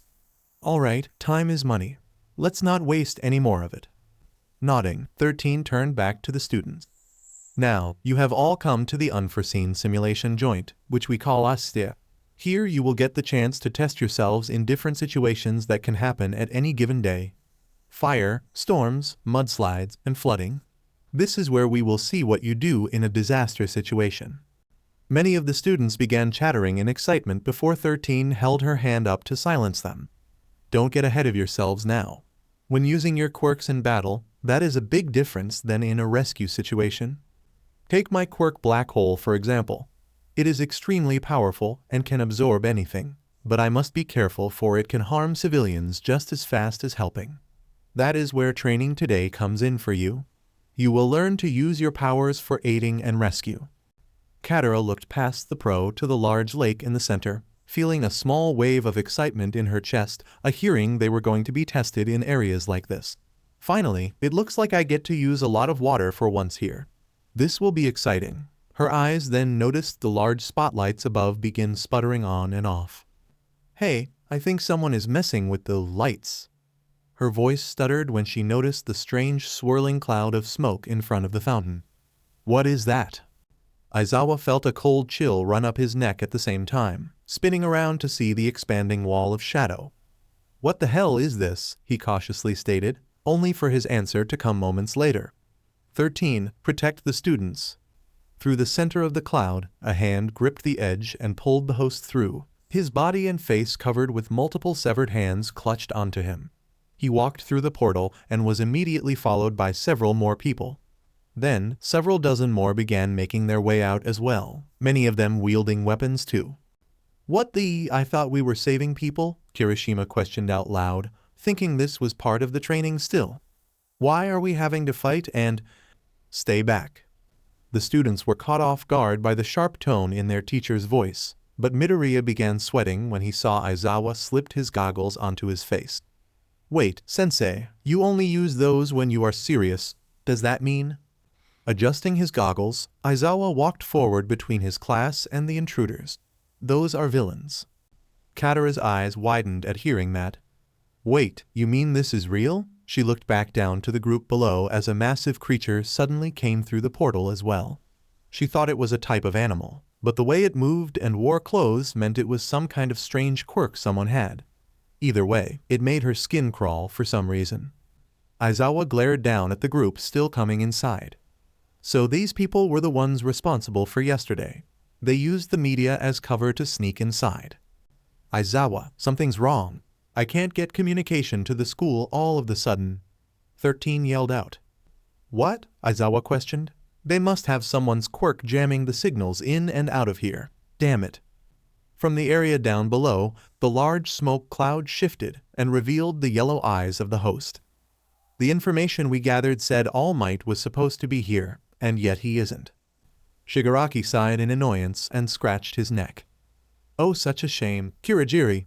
We spend all this trouble gathering these people to join us. Now All Might isn't here to join us. He stopped his itch and looked up to the crowd standing up the steps. Well, perhaps some of the kids want to come out and play. Seeing the group staring up towards them, Katara popped her canteen open and prepared to get some water out before her teacher raised his hand in front of her. Don't even think about trying anything, Katara, he snapped at her. She looked up to him in confusion. What? If they are going to attack us, then you need to go and get out of here. I won't let my students get hurt trying to fight real villains. He retorted back. Go and get out of here. I'll go and stop them. She glared back at him. You want to fight them alone? We can help you. You are the class rep. That means you are responsible for the safety of the others. She was about to make another comeback, but she looked back to the others and saw some of them had real fear in their eyes. She almost forgot that many of them had never been in the face of real danger like she had faced in her life. To jump into a real fight wasn't something many of them were ready for yet. While she didn't want to, she looked back to him and nodded.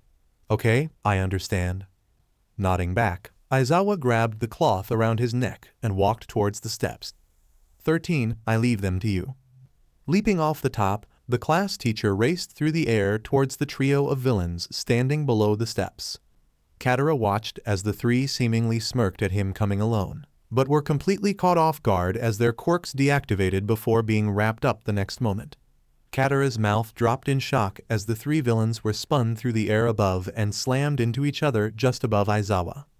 I didn't know he was that strong, Katara said to herself as she watched him casually whip another person through the air with his binding cloths. She knew his power was erasing quirks. Katara, come on, let's go. Hearing her name snapped out of her trance, looking back and seeing the others already running and Ida standing there waiting for her. Oh, all right. Coming. She quickly ran up to his side and both of them ran towards the exit. What were you thinking right there? Tenya yelled at her. Were you actually thinking on fighting those villains just now? She glared at him as they ran into the center of the group. What, you expect me to just sit and be attacked? He shook his head at her answer. You haven't changed since that day, have you? She remembered her incident with the robbers and the child, shaking her head. Maybe not, but that is who I am. Smirking at her attitude, Tenya continued forward before all of the others were stopped by the warping villain appearing in front of them. Oh no, he's blocked the entrance. All of you, get behind me, 13 yelled as the villain formed in front of them all. Kirigiri's eyes narrowed down to the frightened students before him. We are the League of Villains. Getting into the school was no trouble for us. Your pathetic security made this simple for me.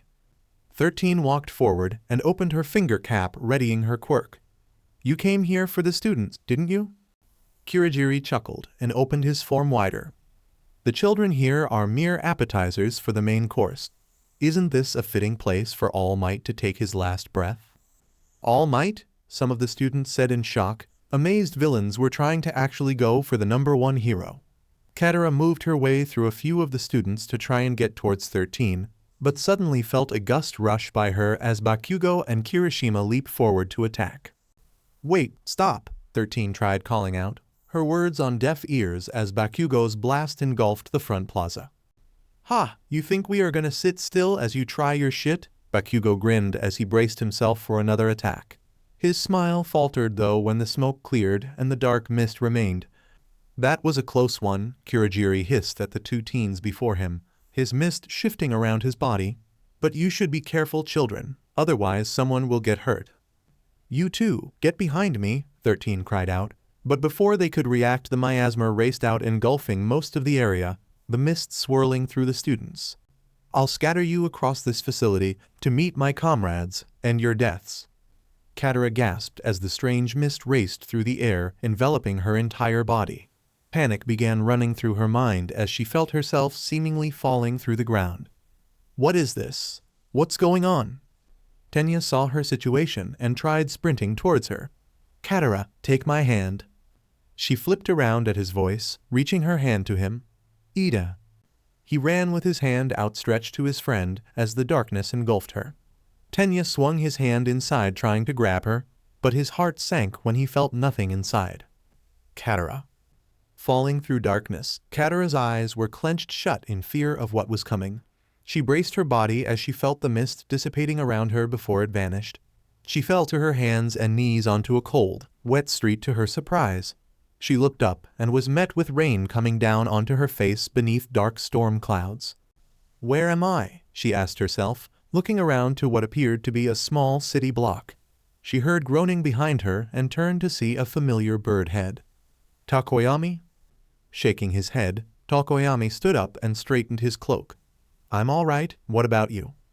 I'm fine. Where are we, though? What happened? She questioned him as they looked around. This must be the squall zone of Asish. It simulates a hurricane scenario, he answered. That villain must have had some kind of warping quirk and separated us inside. Katara shielded her eyes from some of the wind as she looked up to the dark roof above the fake rain hitting her face. She almost questioned how they made this place work if her concern for everyone else wasn't plaguing her mind. If he did this to us, he must have done it to look out. She jumped and pushed him out of the way as a knife hit the street with a loud crack. She flipped her head around, eyeing 3 villains landing on the ground to their left. Looks like we aren't alone here. Katara grunted, standing back up and opening her canteen. She then heard footsteps and turned around as 5 more approached as well. No, it appears we are not, Takoyami said as he stood back to back with his classmate. They had people waiting for us. Well, let's get through this and find the others. Ha, these little brats must be shitting themselves now. A shark-headed man grinned and clenched a steel bat in his hands. Let's kill them and get our money no. His words were silenced as a stream of water engulfed his face and slammed him into the building behind him. The other men's jaws dropped as they followed the water back to Katara's arm. Not in the mood for hearing you talk.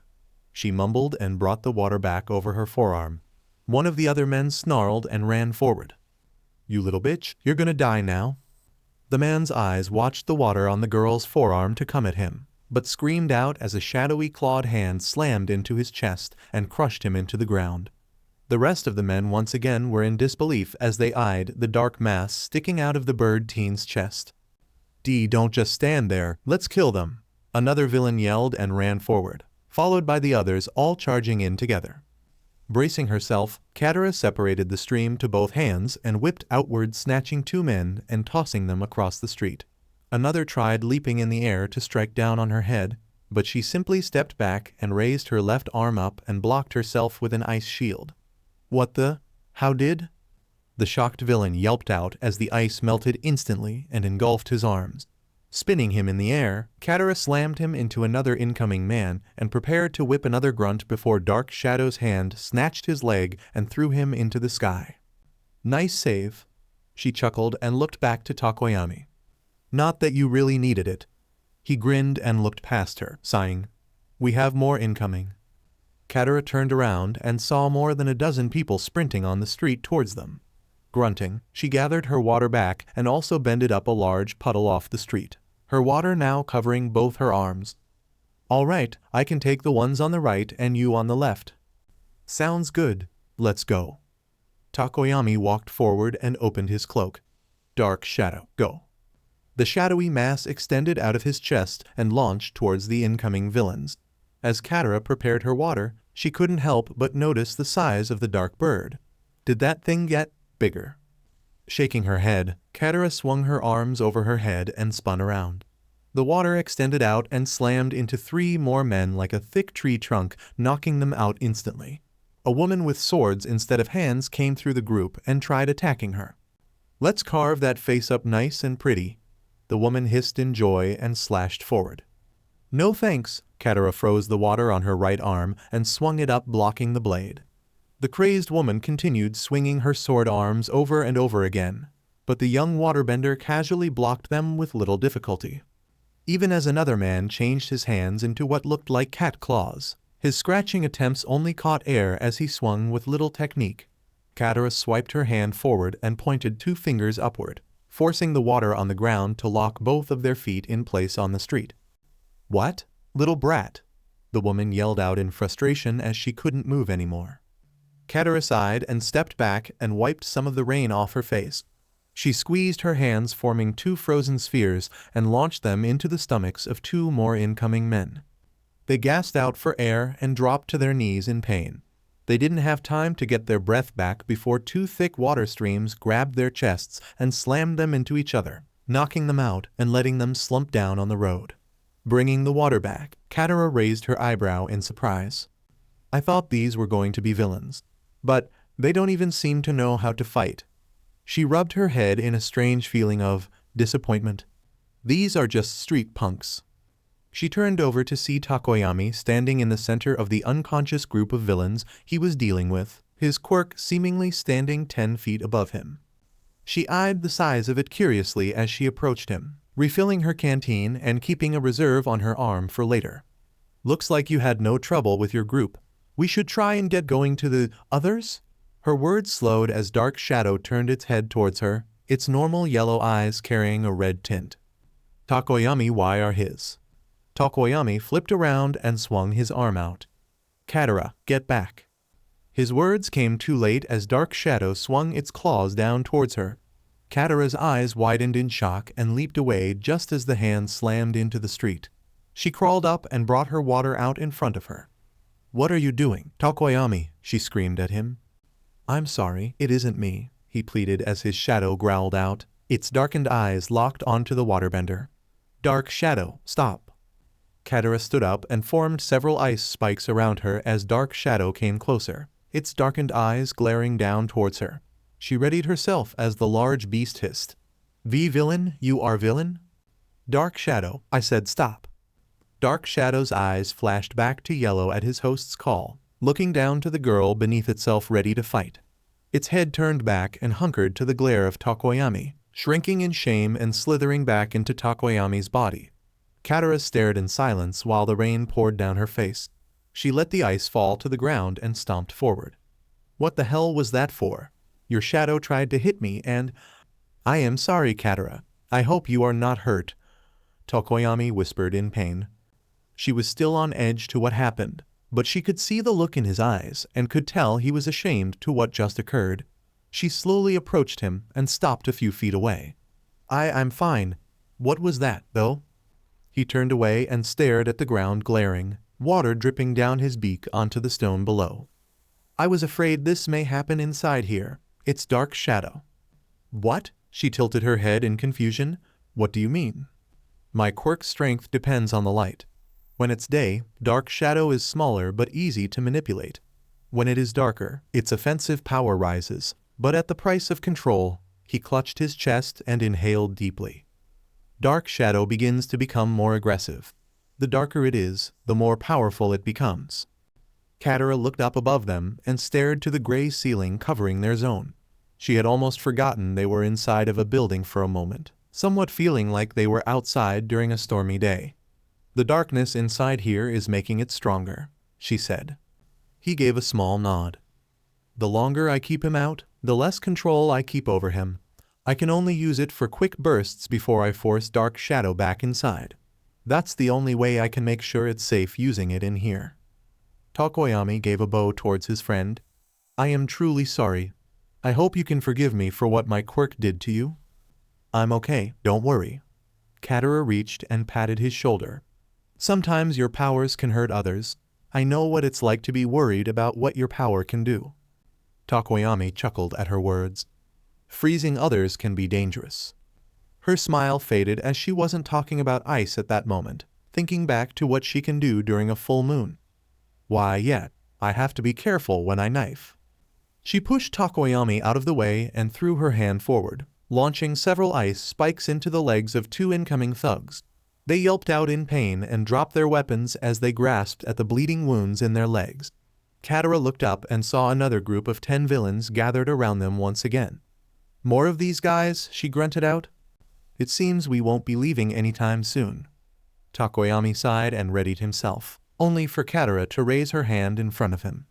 No, I'm done dealing with them. She hissed out and walked forward much to his surprise.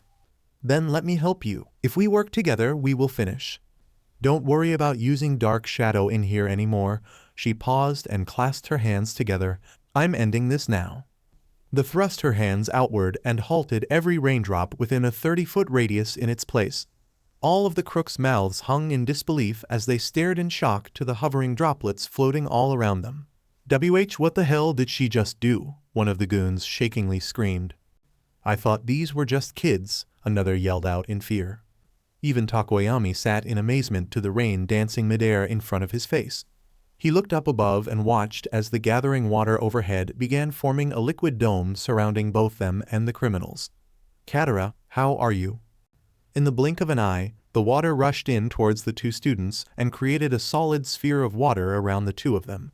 The swirling mass became so thick it was impossible to see through before it burst out and smashed all the criminals into the buildings.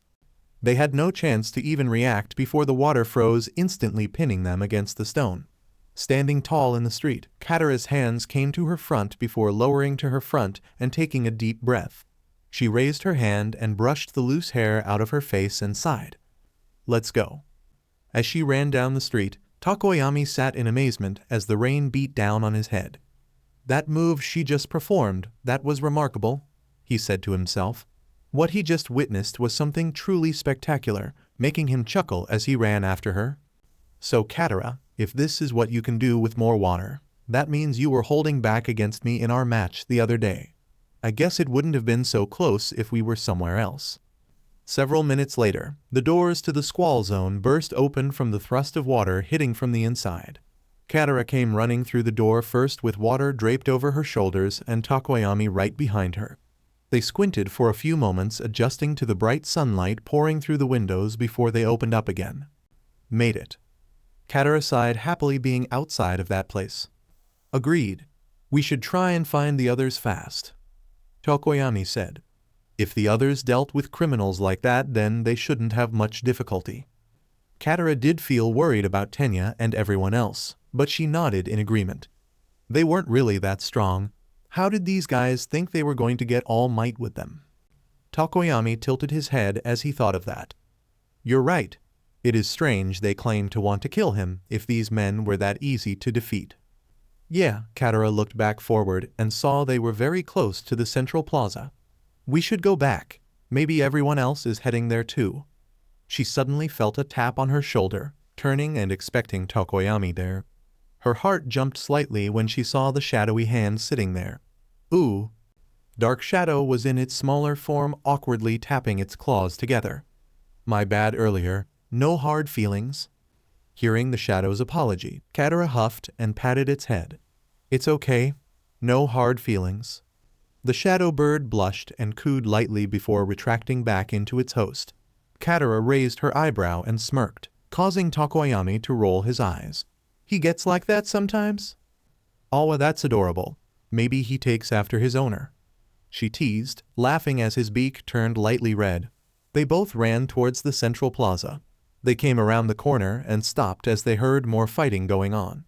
They peeked around the corner and saw Aizawa still battling the main group of villains. They were amazed that he alone had taken out nearly everyone else in the plaza except for a small handful left. Astonishing, as you would expect from a pro, Tokoyami said, earning a nod from Katara. He is really good. He's taking them out so easily, she added. Her eyes then noticed in the background several heads poking over the edge from the water, two of them a familiar green. Hey, Midoriya and Tsu made it back too. Really? Tokoyami looked that direction and saw them. You're right. It looks like Mainta is with them as well, so that is 5 of us already. Yeah, that is great then. If we are all already here, that means they didn't have much trouble either. She smiled to herself and looked back to their teacher running towards the fountain straight at the hand-covered villain. That must be their leader. If Aizawa-sensei takes him out, then this is over. The two of them watched as Aizawa brought his elbow forward and drilled the villain in the chest, smiling at thinking he delivered a good blow. Their faces changed, however, when they realized the grotesque-looking man had caught Aizawa's strike with his own hand, and where he was touching the cloth and skin began cracking and falling off in chunks. What is that? Katara gasped as their sensei jumped back, his arm hanging limp to his side. It looked like the muscles and raw skin beneath were exposed now to the air. What did he just do to him? I don't know. He just touched him, Tokoyami responded. It must be some strange quirk he has. But what kind of? Katara's eyes widened as in the blink on eye. The massive creature she had seen earlier suddenly appeared behind Aizawa. Sensei, look out. Her call was too late, however, as the beast's massive hand swung down onto their teacher, a spray of blood shooting across the ground and his broken goggles falling to the floor. Katara's mouth trembled as the horrid beast crouched down onto him and slammed its fist into his back several times before it gripped his right arm and twisted it. Katara felt her skin crawl in horror to the hideous monster that was beating on her class's leader. The tooth-filled beak opened and released an eerie screech in the air like a predator over its prey. And deep inside her chest, she felt something growing. A fire building inside that was focused directly on the thing that was causing it. Anger. Tokoyami's eyes widened as she rushed past him and straight into the open. Katara, no. She didn't listen to him, though. Her heart rate was through the roof, but it wasn't of fear. Her glaring eyes honed in on the animal hunkered over Aizawa as the water at the end of her covered arms froze into thick spikes. Get off of him, she screamed in anger as ran into the main plaza. Let him go. Turning to the voice, Shigaraki's eye peeked through the fingers covering his face and chuckled. Oh, does a little brat wish to come play? Wincing through his pain, Aizawa struggled to look up from his spot, but he still caught sight of the girl running his way. Katara, get back now. She didn't hear his plea. But even if she did, it wouldn't have mattered. All that mattered was there was someone who needed her help, and she was going to be there for them. I said, "Let him go," Katara demanded one more time before she launched an ice spike directly for the monster's heart. Midoriya and the two beside him sat petrified to the sight of their teacher bleeding on the ground. The freckled boy shivered in the water not from the cold, but to seeing Aizawa taken down instantly by this monstrosity. Aizawa-sensei, Midoriya muttered in fear to the blood running out from the injured hero. "He's bleeding so much, Ribbit," Tsu quietly said as she peeked over the ledge they were hiding by. "Maybe we should go help him." "What, are you crazy?" Minta whined out. "That freaky thing just took him down like nothing. What are we supposed to do?" While he was afraid, Midoriya knew she was right. If they didn't do something soon, their teacher was going to be dead soon. Asui is right. Tsu, we have to do something fast. "Do what? You're crazy, Midoriya. Let's wait for the teachers to help," Minta pleaded. Before any of them realized it, a single girl ran across the plaza to their shock. "Katara?" Midoriya shot out in disbelief. "I said let him go," Katara screamed in anger and launched a large ice spike towards the monster's heart. Its beady eyes looked up to the call, noticing the incoming attack, and screeched out. Its free arm swung out and shattered the ice into 100 pieces like it was nothing. Glaring, Katara stopped just before the beast and gathered all the water she had and covered her arms again. "Get off of him now." Wincing below his captor, Aizawa looked up in shock to the girl coming to his aid. "Katara, gee, get out of here. Go and ah." Katara's eyes widened as she watched the creature snap Aizawa's arm with a sickening crack.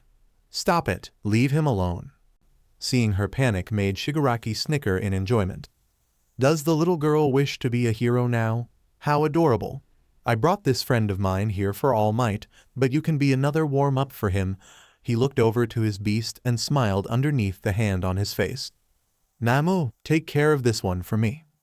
The Nomu's beady eyes locked on the girl before it, letting Aizawa's limp arm slip out of its grasp and walk forward. Katara gritted her teeth and took several steps back. She didn't know what this thing could do, but she could already sense it was not to be taken lightly like the goons she fought with Takoyami. This was something else entirely. Shigaraki pointed forward and laughed. "Now Nomu, kill her." Katara brought her arms up in preparation, but then she was caught off guard by the blitz from the Nomu. She barely had a second before jumping back as its large fist smashed into the stone where she was just standing moments earlier. "It's really fast," she screamed internally and whipped her left arm forward and cracking the Nomu across the face. To her shock, once again the monster didn't even blink to the hard hit, seemingly not affected by it at all. She whipped it several more times, but it seemed to not faze it whatsoever. "What is this thing?" The Nomu charged once again as Katara gathered all the water and shot forward a thick stream directly into its chest. Her eyes widened, however, as the creature was walking through the gushing water like it wasn't even there. She pulled her water back and rolled just before it swiped at her head, blowing out a stream of mist from her mouth and freezing the water over its body. The ice prison wasn't fully hardened, however, before the Nomu's muscles broke through it like it was simply tissue paper. It screeched out and ran forward with blinding speed that Katara barely had time to create an ice wall in front of her. She hoped that would give her a few seconds to get back. And then it ran through it like it wasn't even there. "And no way," she muttered in horror as its clawed hand reached directly for her face. Just then, however, she felt her body yanked back by her waist and whipped through the air away from the Nomu. She yelped while she floated back down to the ground 20 feet away, looking down to a familiar pink tongue. "You all right?" Tsu asked as she hopped by Katara's side. The waterbender couldn't speak for a moment as her nerves were still rattled. She took a few breaths to calm herself before nodding. "Why, yeah, thank you, Tsu." "Katara, you okay?" Midoriya ran up to the two of them. "You shouldn't have done that. That thing almost killed you." "I had to do something to help Aizawa-sensei," she retorted. "But I didn't know that thing was going to be that strong." Midoriya looked back and swallowed at the sight of the Nomu.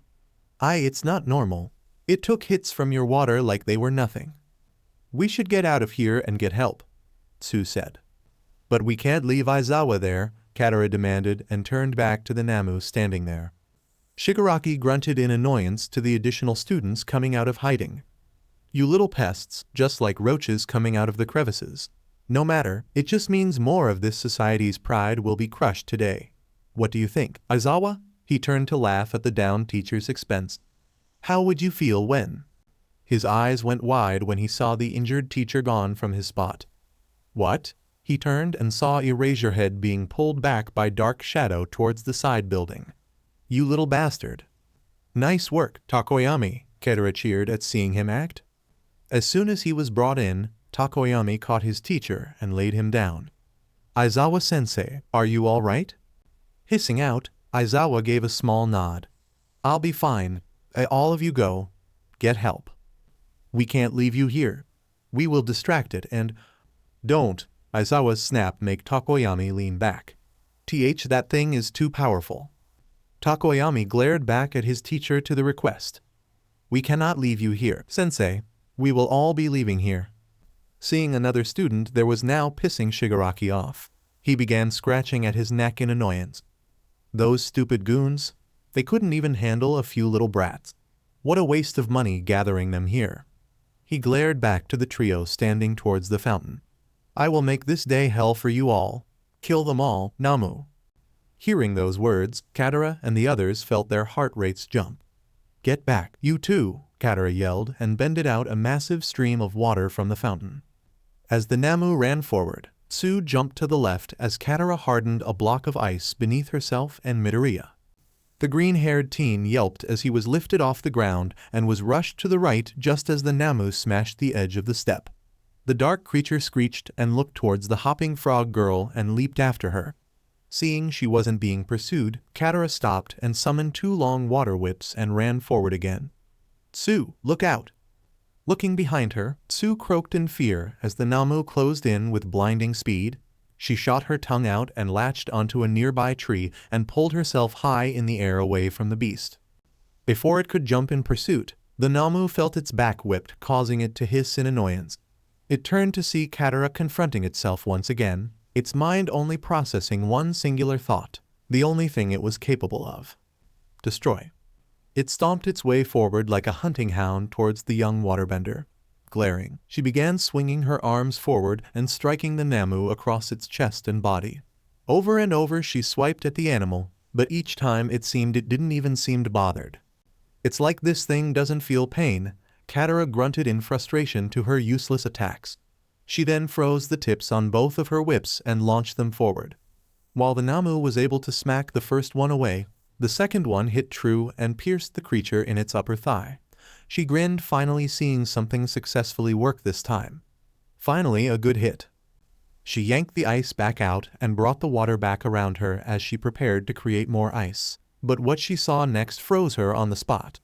What? In the bloody open wound on the Nomu's leg, she could see the skin suddenly close over in just a few seconds. After the skin stopped shifting, she could clearly see the spot had completely healed over, the only evidence left being the blood-stained hole in the pants. It can heal itself, she quietly said to herself in disbelief, her eyes shooting open as the Nomu lashed out once again. She slashed her water up into its arm to divert its punch, but it seemed to barely slow it as it came closer to her and... Smash. An immense gust of wind blasted through the area and struck the Nomu. It caused its charge to be halted. Not even in the center of it, and Katara herself was nearly blown over. She squinted through the wind and saw Midoriya's left ring finger broken from the flick he had just performed. Katara, run! Midoriya shouted over his pain, snapping her out of her shock.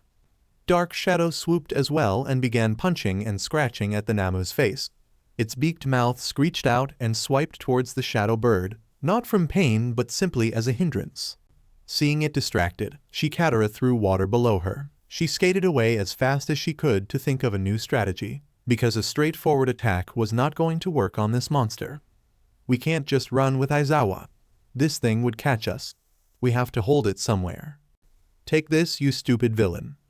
What? Katara and the others looked over to see Minta screaming out and chucking his purple balls as fast as he could from behind the fountain.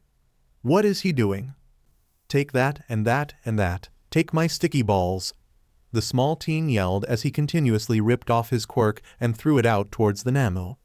Not a single one hit its target, however, simply covering the ground all behind the creature. Mineta paused as the Nomu turned around and looked right at him. Oh shit. Great, now we have to get him out too, Katara grunted and swung her arms, gathering the shattered ice on the ground up around her. Midoriya ran up to her side, clutching his broken fingers, looking over to the fountain. We have to get its attention back to us. Mineta can run as we hold it off, and his eyes then noticed the purple balls littered across the floor. Or maybe get it towards him. What? Katara turned to him in shock. Why would you want it to? Get it to step on those balls Mineta threw. It will make him stuck, then we can escape, Midoriya quickly explained. Katara raised her eyebrow at him. That will work? We used that to get out of our zone, then it will work here too. She wasn't too sure at first. Katara went with her gut and trusted him. All right, let's do it. Takoyami, help push it back towards the fountain. What? Why? Takoyami yelled out from his spot. Listen to her. Ribbit. Tsu hopped next to him and pointed to the ground behind the Nomu. Get it to those things. Looking over to the purple balls, Takoyami sighed and nodded. Okay, Dark Shadow, let's push it back with them. Ah, guys, get over and help me, Mineta screamed out, hiding behind the fountain wall. Katara walked forward with Midoriya on her right, as well as Takoyami and Tsu joining her on the right. If the three of us can push it back and stick it, we can get out of here. Tsu, can you get Mineta out of there? Tsu nodded. Leave it to me. Nodding back, Katara covered her arms and upper torso in water as she stepped forward. Let's do this together. The group of students charged forward as Katara launched a whip out and slashed across the Namu's chest to try and push it back. Seeing it not work, she whipped her other stream forward and striking it over and over again. The beast swiped its arms out, hitting against the water as they came in. Katara gritted her teeth and continued her attacks. Tsu, go.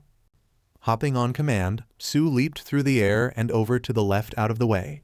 The Nomu saw her and was about to attack, but Dark Shadow slid in from the ground and swiped up and hit the creature in the mouth, keeping its focus back on them.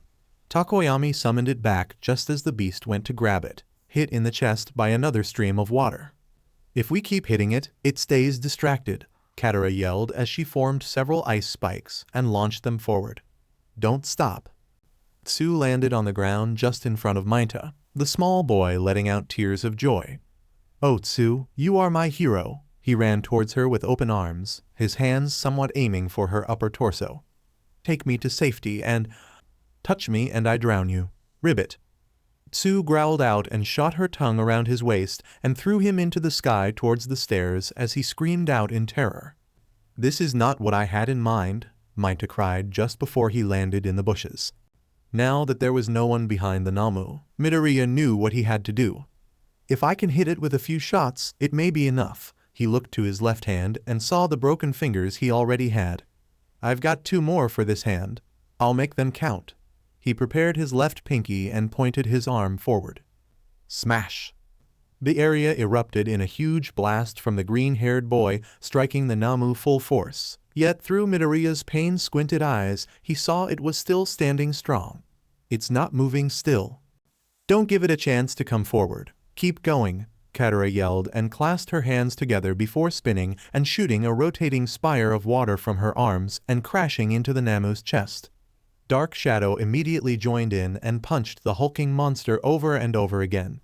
Even together, it seemed the creature felt nothing from the hits, its lifeless eyes not showing a speck of worry at all. Dark Shadow, push forward, Takoyami yelled. I got this, I can keep it up, Dark Shadow hissed and continued its hits. Not that easy for me, Midoriya muttered under his breath as he looked at his single unbroken finger on his left. His hand trembled, but his hardened gaze looked up as his friends continued fighting.